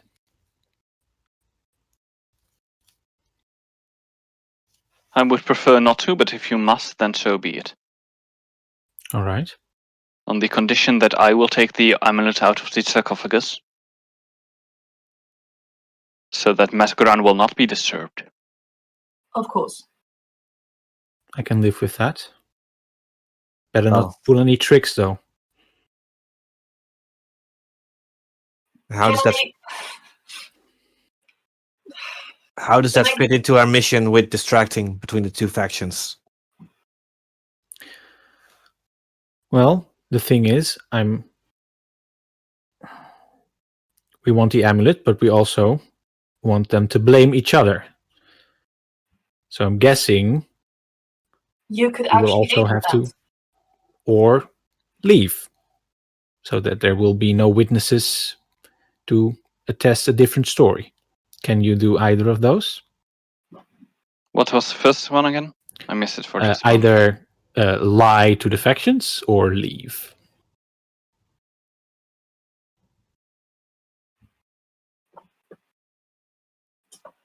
I could lie to the factions if necessary. Can I get a sense motive? Yeah. I want to join in on that. Make me a sense motive. I do take a penalty, but I am... Oh, fuck this.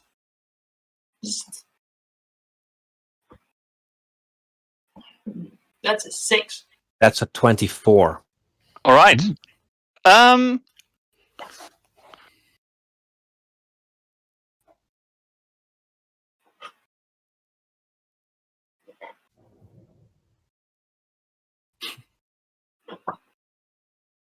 With a 24,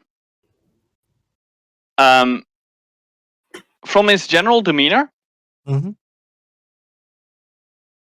and the difference in how he talks about Mesgran and Mesgran's tomb and about the orders, he really doesn't care about the orders. Mhm. He has nothing with him. Like, lying to the orders for him is like, yeah, sure, whatever. Okay. If the orders go to war with each other, no problem for me. You also notice that there is something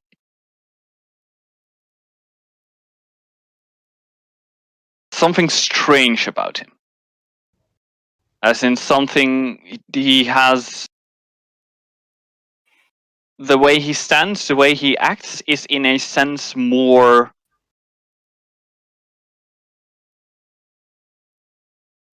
regal than most undead. Mm-hmm.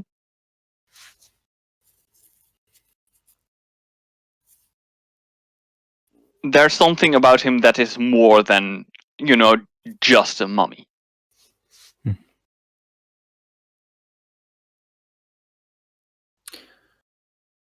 Who are you exactly? I am Ordian,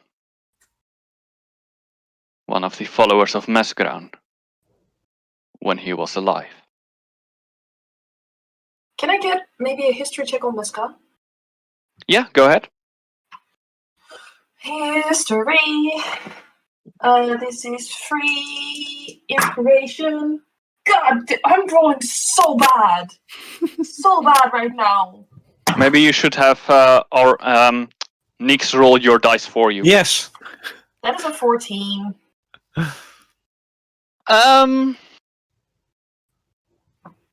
You know a little bit about Mesgran. You know, he's not that like famous or that much of a saint or important figure. The things that you remember of Mesgran is that, basically,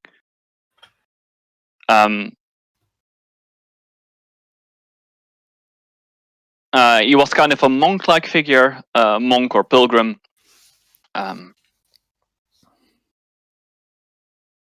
It's mostly like he was just... The most things that you remember was, yeah, he was like just a kind old man that could do magic and that did magic to help people. And cure people and all that kind of things.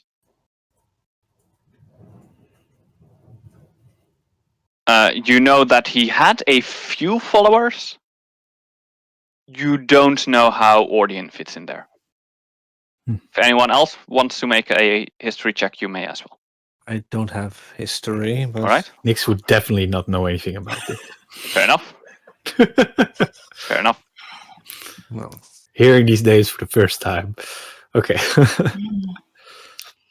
We have no quarrel with Mesgran. No, we don't. This isn't about desecrating his inheritance or whatever. This is about the living and their struggle to survive. A struggle that I am far too familiar with. you're not like the others, are you? I am not. No offense. These were undead of some kind. You're not, are you? That's a good question. He was healed by negative energy, though. You are very close to being right. I am undead, as were or are my friends here.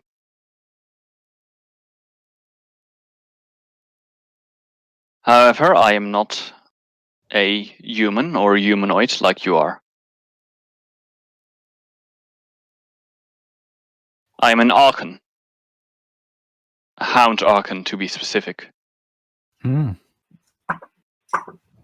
Right. A creature So- from the heavens sent to protect others, in my case. Mesgran. Would I know this term? Would you know what? This Hound term, Archon? Archon? Probably. Archon. Archon. Yes. Right. Archon is a very familiar term. It's like the welcome to Pathfinder. It's not just angels. It is different type of angelic creatures. Archon. Yeah, yeah, Archon. Archon. Oh, Archon. An undead Archon. sorry, other character. And there are and Archons are one of those types, and Hound Archons are also a distinct type of Archon. They are kind of like, well, with Archons, they are very rarely low, but they're among like the least powerful Archons. It would also very much explain why he could change into the form of dog, and why he still does seem to have a dog's face at the moment. Nyx kind of wants to inspect the latest wound he left, if the positive energy damage actually damaged this creature. Yeah, it did seem to. Okay. Well, our mission is not to desecrate Mesgran in any way. So It's it just- seems that we can come to an agreement. The Yeah. agreement that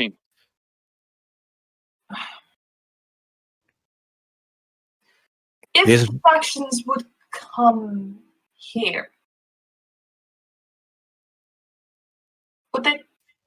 would you have allowed them to check on the sarcophagus? Check if the amulet is in there? I'll ask Ordian. Usually no. But if Then I they see no reason persist. to take it. There is a beautiful scorch mark, a point where the alchemist fire scorched the sarcophagus on the initial blow. Look, That shows someone tried to break in. sorry, before you continue, we were given a mission, and it is to retrieve the amulet, okay? We are not always told all the details. We don't know if the amulet has a function beyond what we were told, and if it has any other value, and if it's needed. I would like to bring back the mission, bring back the amulet, because that is our mission. And also, it's not doing any good here. So, I mean, I don't want to... The amulet is disrespect. not something of particular worth to mess around. Okay. Okay. If I know anything, it seems that the Order of Perfection puts more importance on it than we ever did. Well, that's why we need it. Alright. In that case, if we could take the amulet,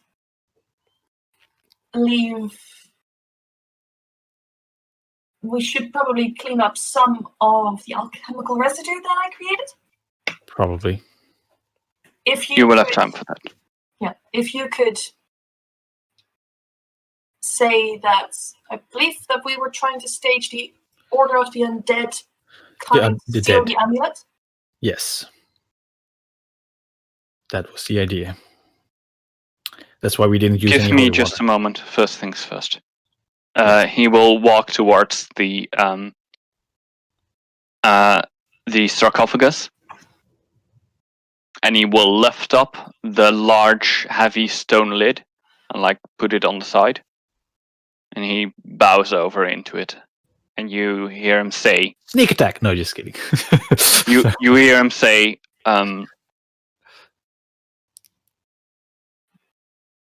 my friend, it is to save others. I'm sure you understand. and you hear something snap, and he takes out a golden amulet with some engravings on it on a thin golden chain. And then he picks the stone lid back up and puts it back.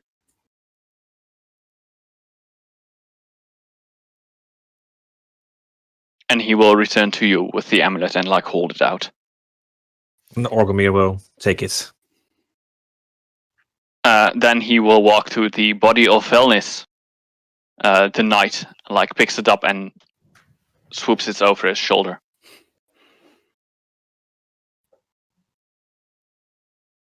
You said that a solution would be to disappear. Yes, that would work. I can. I will probably return here in time. But by then your mission is long completed. Definitely. We can even return the amulet if you want to at some point. That would be appreciated. I think we can probably arrange that. Sorry about your friend, by the way. Is gonna be okay? Do not worry, he will be fine. All right. Or he's just looking at the amulet. Ordian. Yes. I'm sorry. I understand. Desperate times call for desperate measures. Yeah, times are always desperate in Dreidan. I wish you good luck on your journey. Thank you. It was good to talk, to get to know you, your purpose, and see that it is good. We will return with information on the amulet. At the very least, if not with the amulet itself. Yeah, good. Not for a while, though, probably. Take all the time you need. For now, farewell. And he disappears.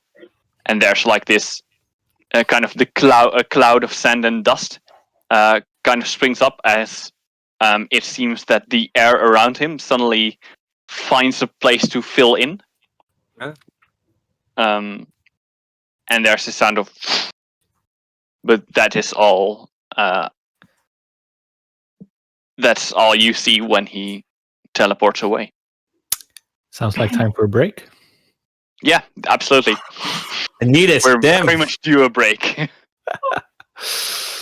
All right, we'll be back in 15 minutes, I presume? Yes. When our hearts will are be beating back in normally 15 again. All right, see you in a bit. Yes, see ya. And we should be back. Hey everyone! Welcome back. I've heard we're back, so I really hope you are. Cannot see us yet. I can see us. Yes. Okay. Thank you for confirming. We should be back. I Yeah. hope we're also audible. Boom, boom. Oh, we've been audible for the entire session, because otherwise that was a waste of an encounter. Just read our lips. Yeah.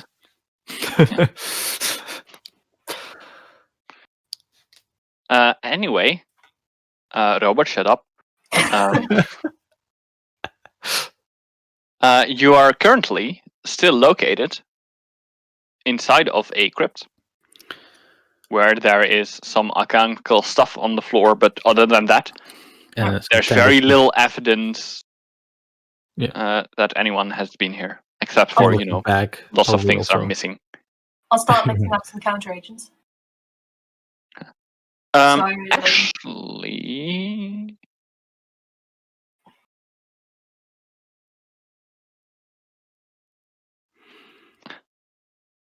someone may make me either knowledge monsters, which you don't have, knowledge religion, which you don't have, knowledge history is fine as well. Okay. Have it. Oh, right. Free inspiration on this one, which is bad. 17. Not a bad roll. Yeah. I mean, you were talking about we need to remove the alchemical stuffs. There are also alchemists within the Order of the Dead. That's true. So it definitely could be that they used alchemical goods. Are there also They wouldn't- gunslingers in the Order of the Dead? Yes, Probably. Okay, then which makes them very scary. Then I will not retrieve the bullet that's in the door. Like for everything that there is for every striker, there's possibly also an undead that does the same thing, or roughly the same. Then Not exactly the same thing, but could be. there are undead gunslingers, there are undead alchemists, there are undead sorcerers and wizards and priests and All right. psychics. Still assuming weird they things. probably don't use holy water, but They wouldn't use. They probably wouldn't use holy water. No. Probably. So, Neither did we. exactly, but that's why. All right. I won't be retrieving my cure bar. Because I need that. Not usually, but I might. Yeah, retrieving that. So we're moving out then? Yeah, Yeah. I think we are. Right, let's break up camp and get back. Still looking at the amulet. Do you have appraise by any chance? Yes, I do not. I do. If you want to, you can inspect the amulet. I don't know. Only if Ori asks for it. Not specifically asking for it. Then you want to make me a perception check. All right. Nope, that's an 8. You're holding a golden amulet. It did Yeah. not make a stealth check. Fair enough. Good. Just We need looking at that. All right. So we pack up camp. It's like, well, that was unexpected. Do you think she Yes, knew? Who? This kind of mission, setting up two factions against each other, that has Metastrada written all over it. That is her MO. That is how she operates. That's why she is so respected and feared. That's what she does. It's one of the reasons. She's pretty scary herself. Do you think we have so many books in library, and it never. I've read so many of the notes and the descriptions, and her library is even more massive, and I haven't even touched that. There's so much information for Striker's Guild. Do you think they knew of this? They needed to have known, right? What, you mean the Archon? Yeah. I don't know. Fuck, I hate this. I guess we didn't completely follow orders. We didn't destroy all the undead. Get rid of the undead. I don't think it was planned or anything. I don't think they would have withheld that information. It would have been really dangerous and stupid to do. I mean, that thing was strong. It was ridiculous. You haven't. Neither of you has actually swung at him. Well, I think you did, didn't you? Ori, I did. you did take a swing at him. Well, the thing is, I hit him. He was very tough. His skin was ridiculous. Felt like I was hitting a tree or something. Anyway, I don't think they would have withheld that kind of information. You don't? No, it doesn't make sense. I mean, we almost had a death battle against someone who, when it wasn't necessary, since we managed to convince him, and it was nowhere in our mission brief that was an option. So I think it was just overlooked. I'm not sure. I'm also not sure. I do know one thing. Do you remember that man who we saved his daughter? Yeah. It was an individual case. We were able to help them.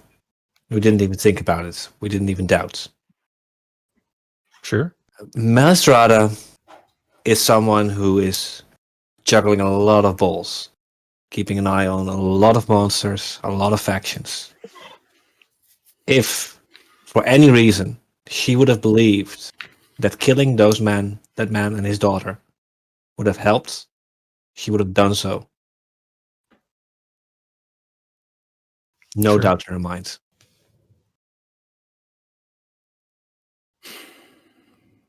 The greater good, I suppose.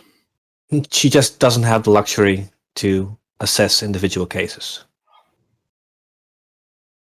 Look, we can speculate, or we can just ask her. I don't know. Or you guys can ask her. Ask her. You guys can ask her, or you can ask her. You can ask her. Well, I do want some answers. I don't Yeah. want to. Are you traveling back? Yeah. Well, you I think we were breaking up Right. camp, and the moment that Yeah. camp's broken up, travel Yes. back. Start moving back. Right. Just to get it out of the way. So Yeah. that's not like, As we're yeah, traveling, we just had a long conversation. Now you have to travel for, half a day. as we're traveling back, I mean, usually Alice is writing in her journal, and she's currently just holding it. She didn't write in it yesterday, and she didn't write in it today. She's holding it. Like, we'll need to make a report on the location. I'm not sure I want to mention Oregon. Of I'm course, not we sure I need to want to mention anything. No, we should mention him. Look, he's a good guy. Okay. I The know. thing is, if we don't mention it, this will just happen again. I It could be a don't- potential ally. and become a pawn. We're all pawns. We chose to be. We signed up for the Strikers Guild. Yeah, sure. You can call it that.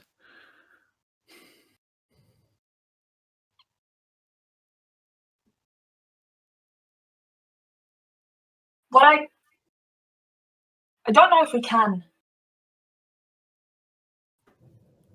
but I would like to see if we can set ourselves up as liaisons for this particular occasion. Anything that happens there, have us go, if at all Could try. possible. They'll want a reason, though. Look, I think we should just include it in the report. He's an he may be a mummy, but he was an Arcan Hound. Okay, we know what that is. That's a good thing in general. Yeah, I mean, I can just write down the facts. I want to Oh. interject here. Yeah. Because there is the big case of the Order of Perfection, Yeah, that's true. which is an entire order built around, composed of angelic creatures and angels, archons, azata, any kind of creature there you can imagine. They're definitely adults with Dreidan. Hmm. And they're definitely seen as a threat, and also proven themselves to be a threat by just straight up attacking for no apparent reason except for that they think that it is good and humanity is a blight and those kind of things. Or we will relay that information. Let me rephrase then. He was a follower of that guy that just walked around and healed people, Yes, right? Yeah. So- I want to write. What I want to write in the report is not even exactly what he is, possibly, because it really doesn't matter, and I want to write down that we fought our way up to the sarcophagus in a bit greater detail and with some notes on things we found and the facts that we had, stuff like usual stuff. Say we encountered the Guardian. Yeah, you don't need to mention the stuff about me freezing up and the retreat and stuff. We can just No, we can cut that. literally say we encountered the Guardian.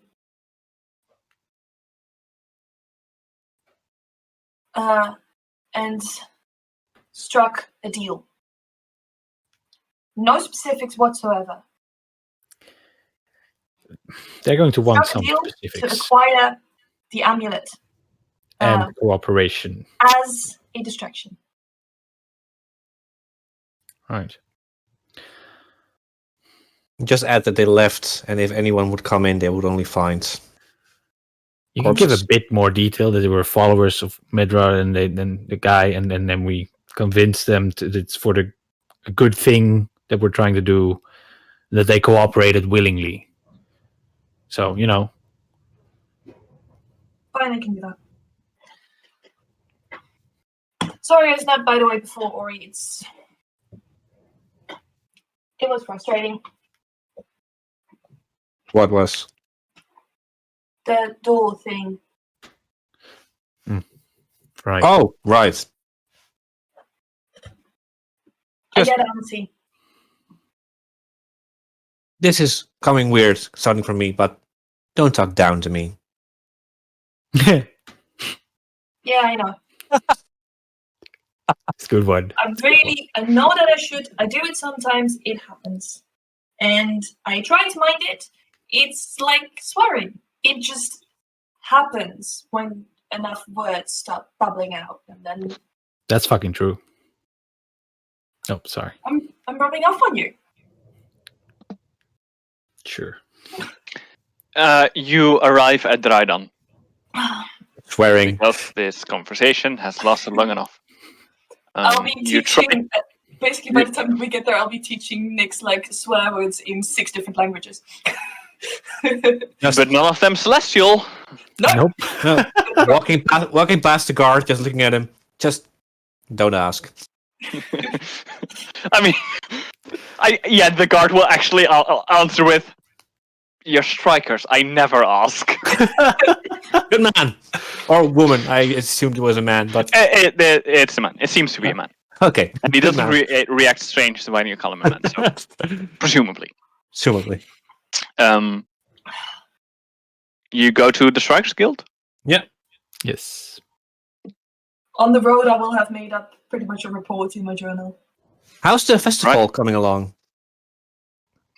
It's building up. They still have like a month, right? Or something. Yeah, that's the thing. It seems that the news has spread. They still have 2 months. Wow, yeah. It seems the news has spread that it will take, because you could reach Iritis from here within a week. If you've got the perfect fast horse, if you know exactly the routes to go, if the weather is perfect, you could get there in a week. Good weather, right. That's absolutely a thing that exists, like for real. I totally believe in that. The problem is that this is an entire caravan. Yeah. So it's going to take 2 months. And the party preparation has now slowed down because the word has apparently spread that it will still take 2 months before the lords actually get here. Then we'll take it slow and Yeah. So there are a lot of half-built market stalls. That are completely There are random some that are complete, and that there are some like people.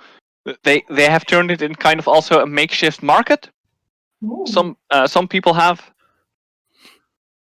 with mostly food, because that would go bad after 2 months.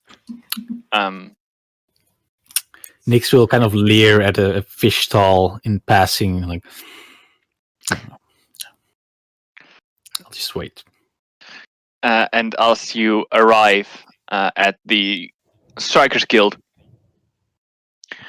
you can actually see that in the it's kind of the Strikers Guild itself is like the main hall is a beautiful building, and there is this road, this paved road to a small park that starts with a with kind of a stone archway that is purely decorative because there's no other fence, so it's kind of purely decorative. It's probably the only decorative thing in the entire area, and it contains the creed of the Strikers Guild, which I now forget, which is so stupid. Strike at the heart? Yeah, protect the city, strike at heart. Right. The reason why I say this so specifically is because in the park there are two very familiar figures that seem to be waiting on something or someone. Do we recognize them? Yes, one is Melisdrada, the other is Quintus Tillman. yeah. I was hoping for. I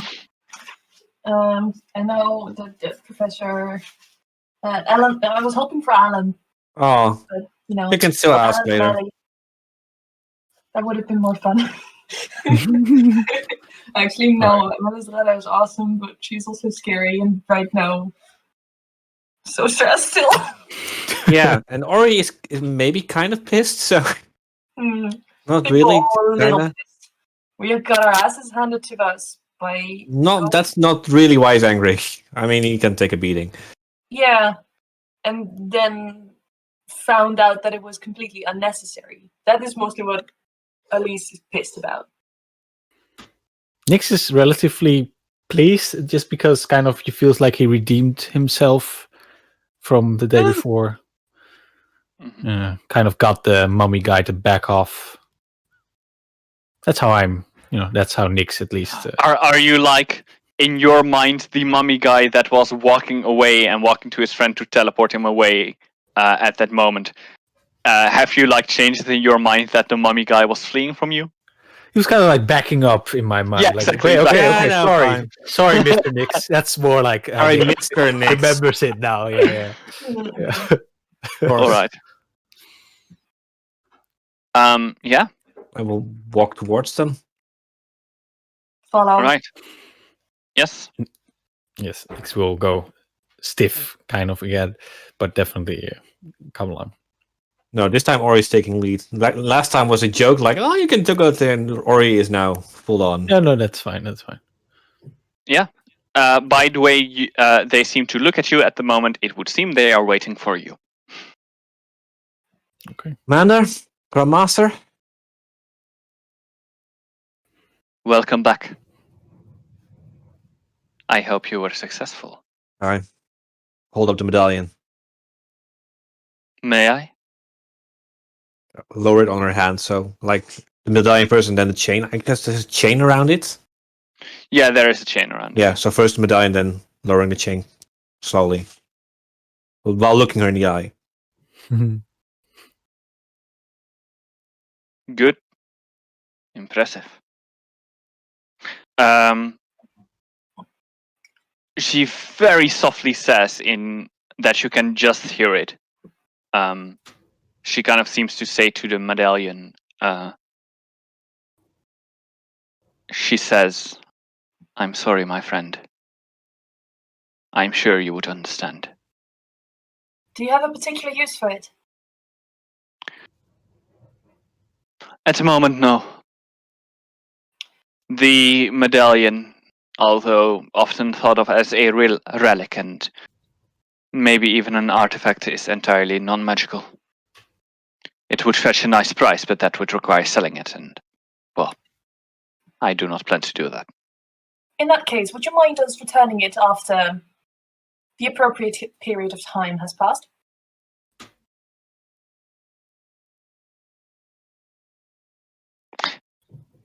If you decide to do so, go ahead. We would, in fact. She will hand back the amulet. Seems like Malground and his acolytes were just as sorry as you are.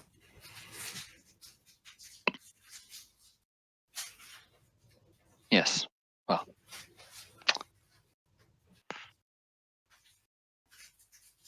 She knew this Mescaline clearly. Of course. Yeah. And clearly was on friendly terms with him. So, as Ori just looks at the amulet again, she's like, why did you tell us? Why did you tell a Strikers team to kill all the undead in this tomb?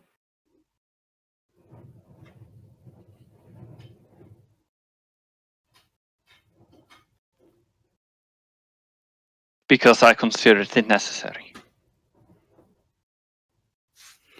It wasn't. Then I was wrong. I'll hand over the report to Aquintus. Quintus will take it. anything specific that you had described in the report that you It's would mostly now be relevant? about the everything. Alice is very thorough and descriptive in everything she does. Everything is approached very scientifically, very factually. It is very noticeable that the moment that we get to the wooden door, this specificity that she usually applies to is gone. It is just completely gone. There is some notes, but it becomes a lot more vague. Right. Have you said anything about Ordian? Definitely not named him. Mm-hmm. A guardian is noted, with whom a deal was struck. Not specified what kind of creature it was. Nothing about personality or anything or any of the words exchanged. Yes. He will skim through it, and you see his eyebrows raise when he gets to the part where you cease being descriptive, and will then, after a moment, ask you, this guardian that you struck a deal with, are you sure he will not return? Not immediately. What I mean is, are you sure that he will keep his end of the bargain? Yes. All right. He did not seem to have any form of affection for both orders. Just Melground. All right. That's good to know. Then, first order of business, payment is in order. And he takes out a pouch and will hand it to you. Before we get to that, I'm not sure if this is something we need to negotiate over or something that can be arranged at all. In all future dealings with the Mouseground Barrow, could we be applied to specifically?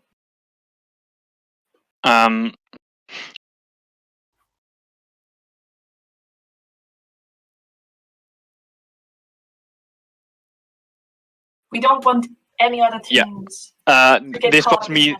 One moment. This was me thinking. This was not them thinking. Aquintus will start saying yeah, that seems like a reasonable thing to do. But will then be stopped by Melis Dorado, who just holds up her hand and says, I would first like to know why. We got caught in quite a mess. For one, it is dangerous.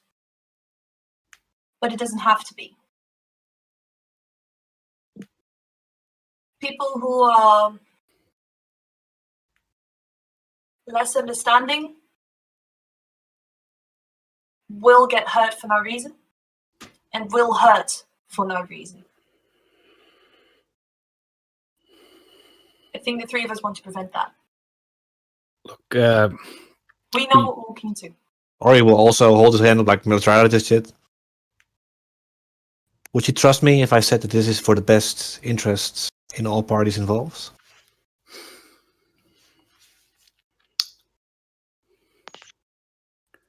Keeping the medallion up, a necessary evil. Trust is a very fickle thing.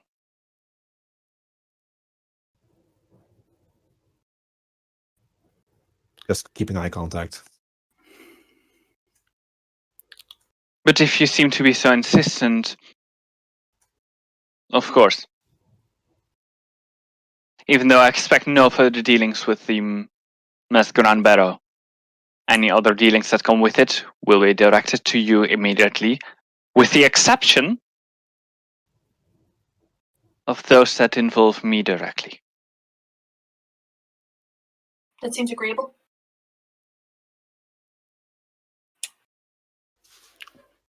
Looking at the medallion again.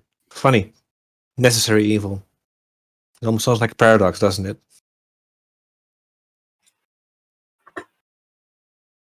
I could start an entire philosophical debate to you about the nature of evil and its necessity to also have good. But I would prefer not to. Let's do that when we have some more time.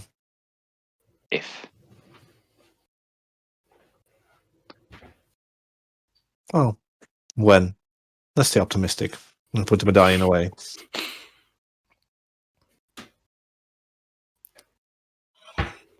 Speaking Alright. of time, Sorry.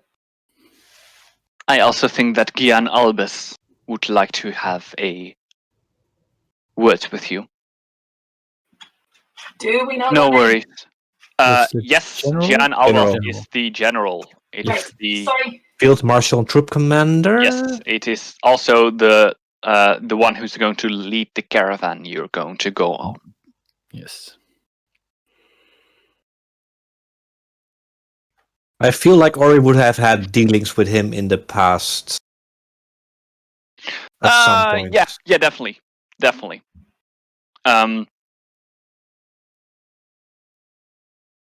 Hey, quick question, Ori. Yeah. How close do you stick to the rules and to like doing what is said? Oh, that's a good one. By the strikers or in the arena? This specifically by the strikers. By the strikers. Ooh. That's a good. Do you want an answer right now, or can I answer in a few minutes? You can answer it in a few minutes if you want to. It's not extremely important. Okay, I'm It's going to think. about how your relation with Gian Albus is actually going to.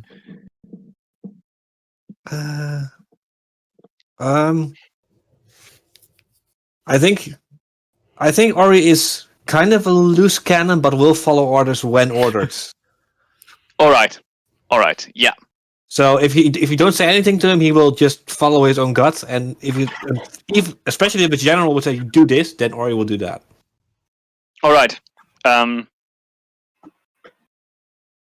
like also, if tactics and a plan are given to you up front, you will stick to those. Yeah. All right, but not any more than is given. Not any more than is given. Yeah. If they forget to put in the plan, knock them out using weapons, you're going to be like, oh, that only says knock them out, and you're going to punch them in the face. If you feel like it. Yeah. All right. In that case, yeah, I think that will also then be Gian Albus, first of all, respects you as a fighter and a gladiator. And it's very much like this respect thing. Like, respects you as a fighter.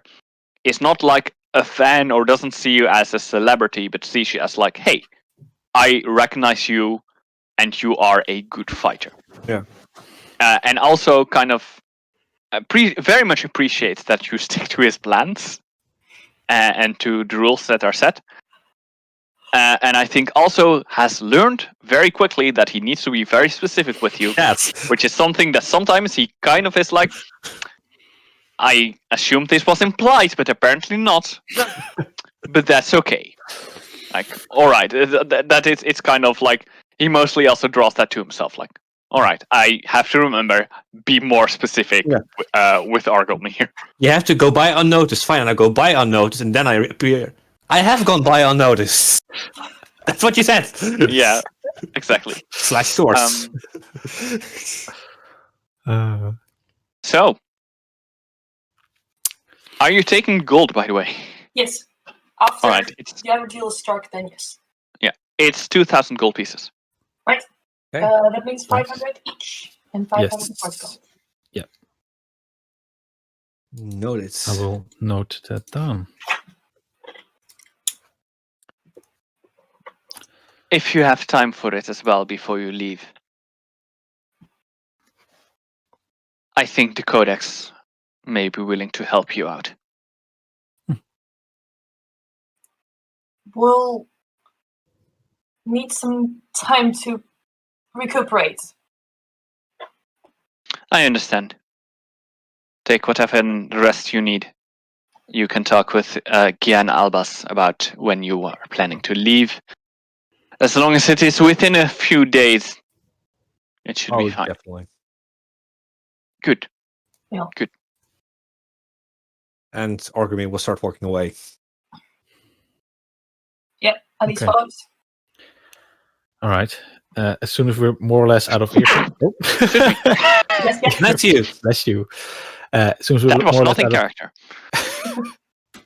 Walking away. Which character? All the NPCs in the world sneeze I sneezed simultaneously, at once, except for the three of us. And we were like, causing a storm. Okay, no.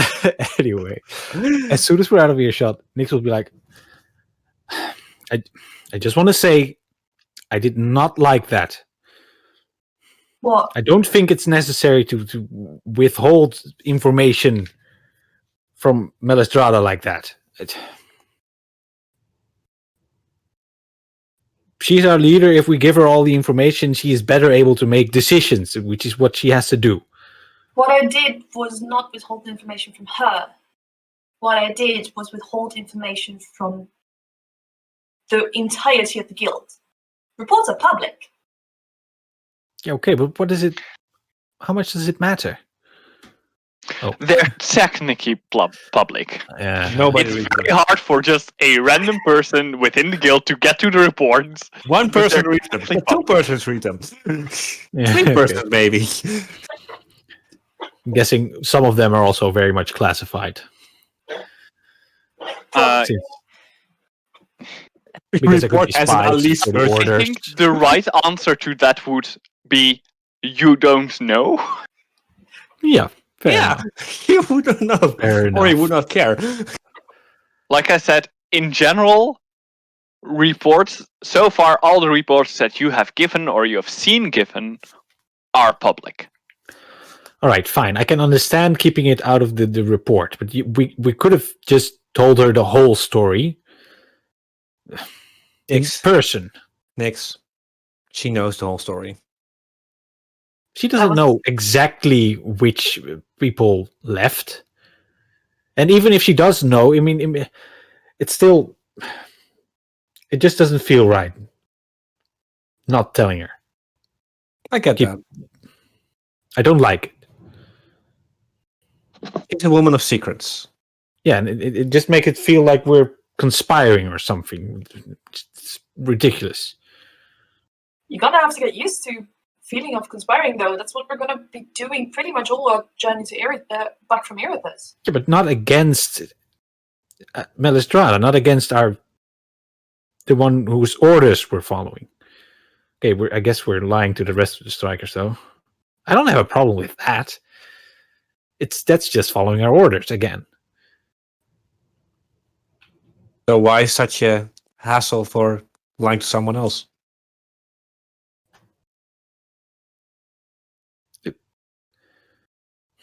Well, because we were supposed to just be reporting. We're supposed to... And we did. Yeah, but not all of it. We didn't give her the names. We didn't give her all of the information. She might have been useful. I don't know. Did you hear what she said to that amulet? Yeah, I did hear that. I also heard her say, trust is a fickle thing. And it should be. Yes. Fine. I'd like to keep hers.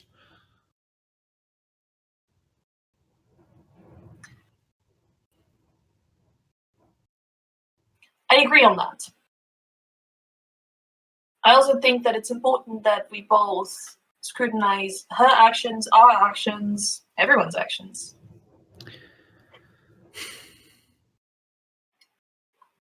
Well, Sure, First but things first. this wasn't about scrutinizing what she did. This was about what we did. She's the one who sent us in a tomb of her friend to steal his medallion. And she believed it was necessary. as did we, as did I. Results are the same right now.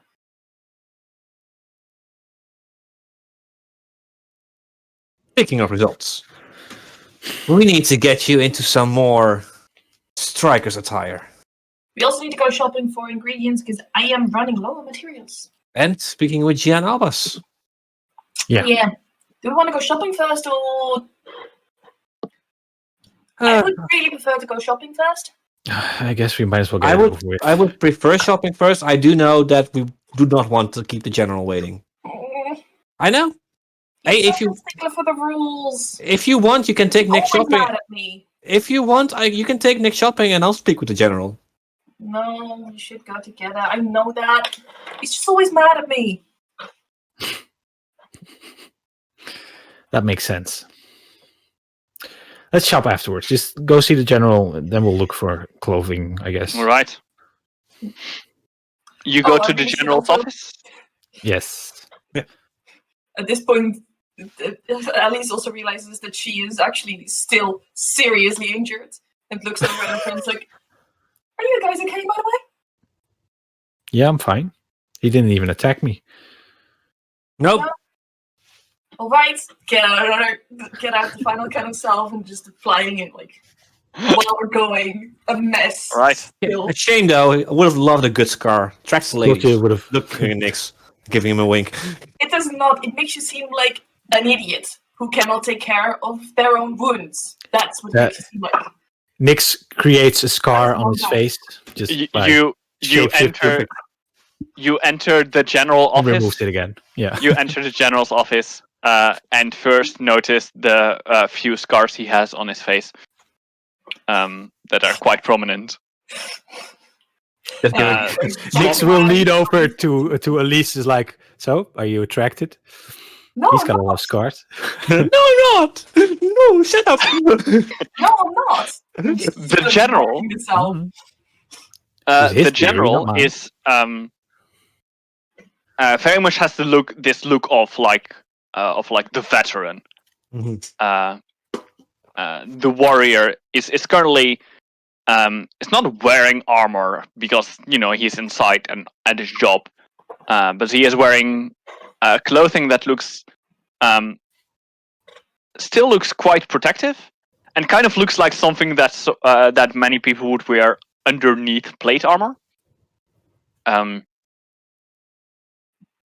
His office is decorated by several things. It's decorated by a full suit of very finely polished, shining full plate armor. There are several different types and kinds of weapons that are hanging on the wall.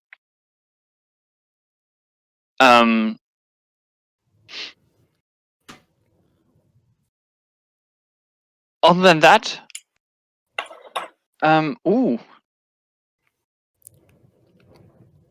someone may make me a knowledge local check, I do have that one. Oh. and this would make sense for you most, I think. Indeed. No, get back in there. Ooh. Pretty done. You first. 30. 30? And I was happy with my 22. Damn. I rolled a 14. I mean- get a 3 inspiration and knowledge local is my second highest check. I mean, I still think that you would know about the same because Ori has a lot more connection with the general. Oh, absolutely. You probably know more because of stories you've heard, and you probably also care less. Like half his reports. For like all of his things, the general is actually a very humble man. You know that in his office there is a cabinet, and in that cabinet, somewhere in that cabinet, hidden away in a small box, are like several medals for like heroic acts that he has acquired over the years.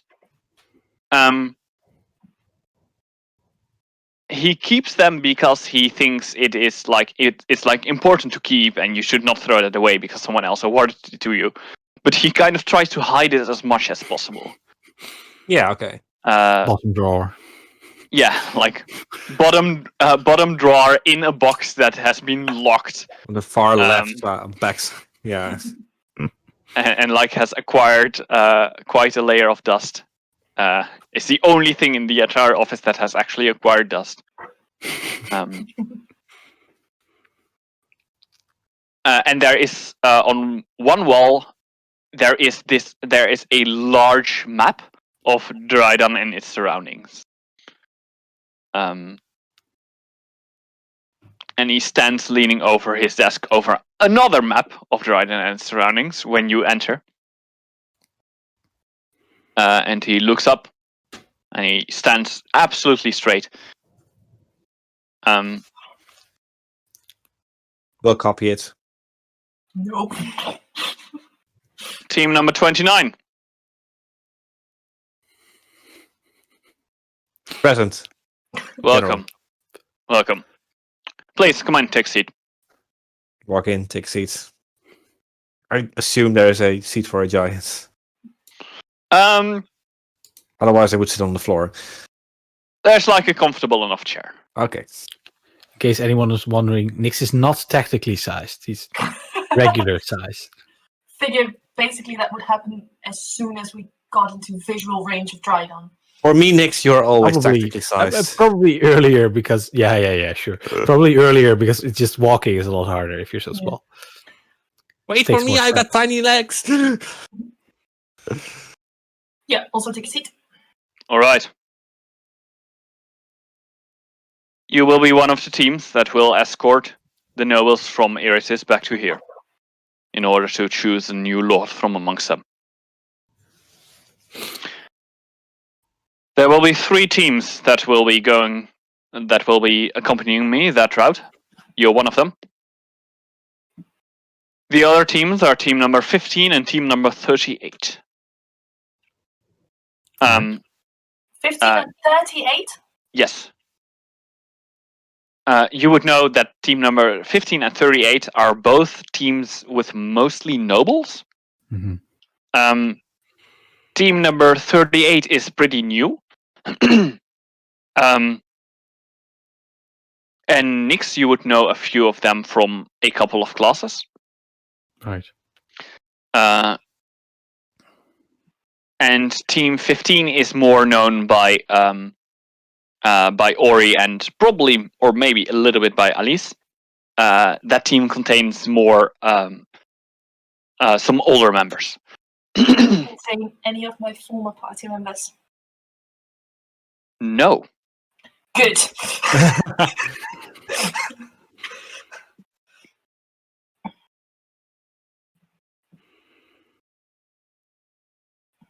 The journey will take 30 days. Probably. Ideally, it would take less, but considering probable weather conditions, as well as probable stops or mishaps along the way, we assume 30 days, we prepare for a bit longer. You want 3 teams. You will cycle through a set of 3 actions each. 3 parts of a planning for what you're supposed to be doing for a day. One day, you will get scouting duty. You will have to scout ahead, look for any problems along the way, remove or resolve them. Part of this would be combat, probably. Could also be removing obstacles, talking with people, preparing arrivals at small villages or farms.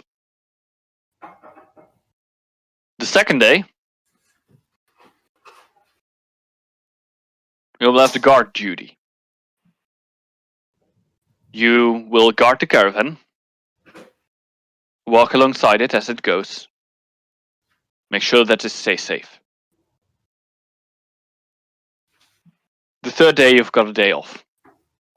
Time to rest, time to relax, time to gather your energy back up again for the next scouting. Alternatively, you're allowed to journey ahead, journey a bit further, perhaps complete some contracts that may be located in that specific area, You are allowed to stay away for more than a day in that case. Although we would very much prefer it if you did not stay away for more than one scouting mission. There will be 8 additional guards accompanying us who can guard the caravan if necessary. However, the scouting missions are important.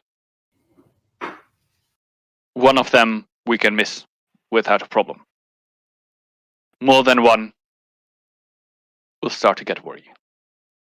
Also, only one team, due to restrictions, only one team is allowed to journey at once.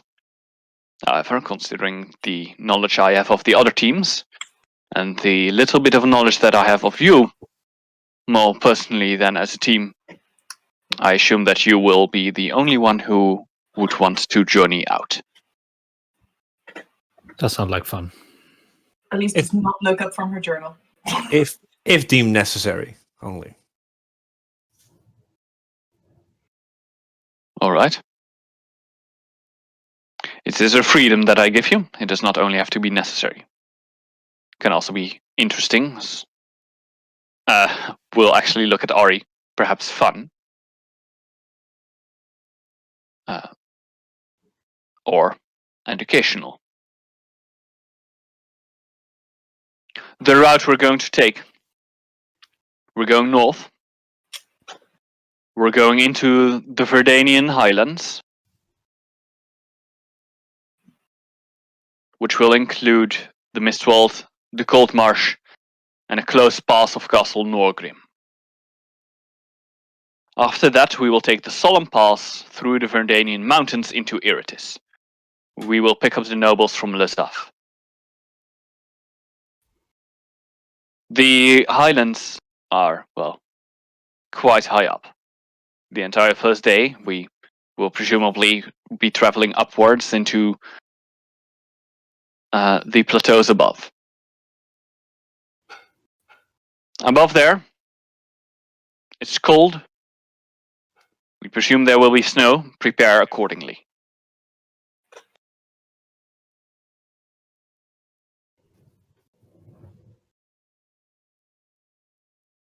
That was all I would like to say. Are there any questions? None, General. Clear as ever. I have a very, very, very small grin when saying that. Very specific. All of these instructions. Yeah. Transportation-wise, on the caravan, is there facility for transporting volatile materials? I'm specifically speaking about larger Alchemical quantities. goods, I presume? Yes. He wants to bring her bench. I need to bring 2 months worth of alchemical components. Okay, she needs to bring more benches. No, I've got There will be enough. There will be enough. There will be enough space available.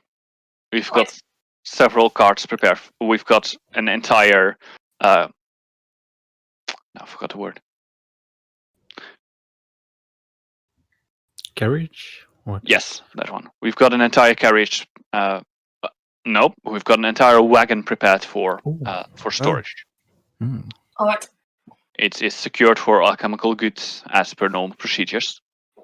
Speaking of which, you will have your own carriage, your own wagon to stay in, Much appreciated. Convenient. as will all the other teams. We will not have the wagons or carriages for the nobles. Those await us at Levas as well. I'm guessing that's 10 more wagons and or carriages. Presumably, indeed. Also, they don't usually tell you this. Be prepared that the journey back may take a bit longer than the journey there. Considering that, well, Dreidanian horses are a bit more prepared for adverse weather and adverse conditions. More like Jordanian people. Traveling with a Exactly. bigger group. Turns out, you can learn a lot about Dreidan and Iritis and the relation between the two. If you look at either the people or the horses.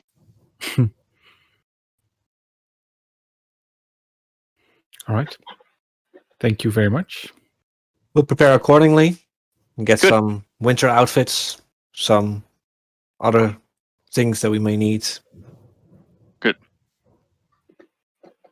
I presume, look at attitude, we would be ready to leave first thing morning. Yeah. Splendid. Then Don't forget so we Elise will. too. Elise is running math in her head, full supplies, basically handling things. Alchemical supplies will also be provided. Mhm. Alchemy is not unheard of within the guild. I am aware of such. I thought we were not leaving for a couple of days yet. We practically can leave at any moment. We should be able to make tomorrow morning. Good. If not, just let me know. As long as you let me know in time, it will be fine. We will. We'll be there. All right. Good. And as you leave the general's office, Mm-hmm. that's where I would like to end the session. Ah, All right. So, thanks God. everyone who is watching for watching. I will let all of you go in a moment. Just keep the tension for now so we can close everything off. We will be back with Dreidan next week, Sunday. As per usual. Probably. Hopefully. We haven't missed one yet. I don't plan to. Knock on wood. Where the party will leave for Iritis for their first big mission. Mm. Also, I almost forgot this. They will do so at level 5. Ooh. Yes. Gonna figure Everyone out may how that level. works. Awesome. So if you're new here or you know someone who might be interested, because we start a pretty big new thing next time, if there is any time to jump into the middle of a campaign, next time would be it. In meanwhile, before that, I will still stream Dishonored on Wednesdays. I have started with the DLCs. I'm trying not to kill anyone and not to be detected, and it is really, really, really hard. And on Friday, I play Skyrim, which is just fun and not that difficult at all, even though I do keep dying as a character. I didn't know for quite a while, so I must be doing something right. No, wait. I did die, but I've got something that makes sure that I don't die immediately. Oh? All right. Evil never dies. Exactly, because I am a vampire. No surprise Anyway. there. Yeah, and so is my Skyrim character. Anyway, I hope to see you all again next time. Yes. See you Bye. next time. Bye.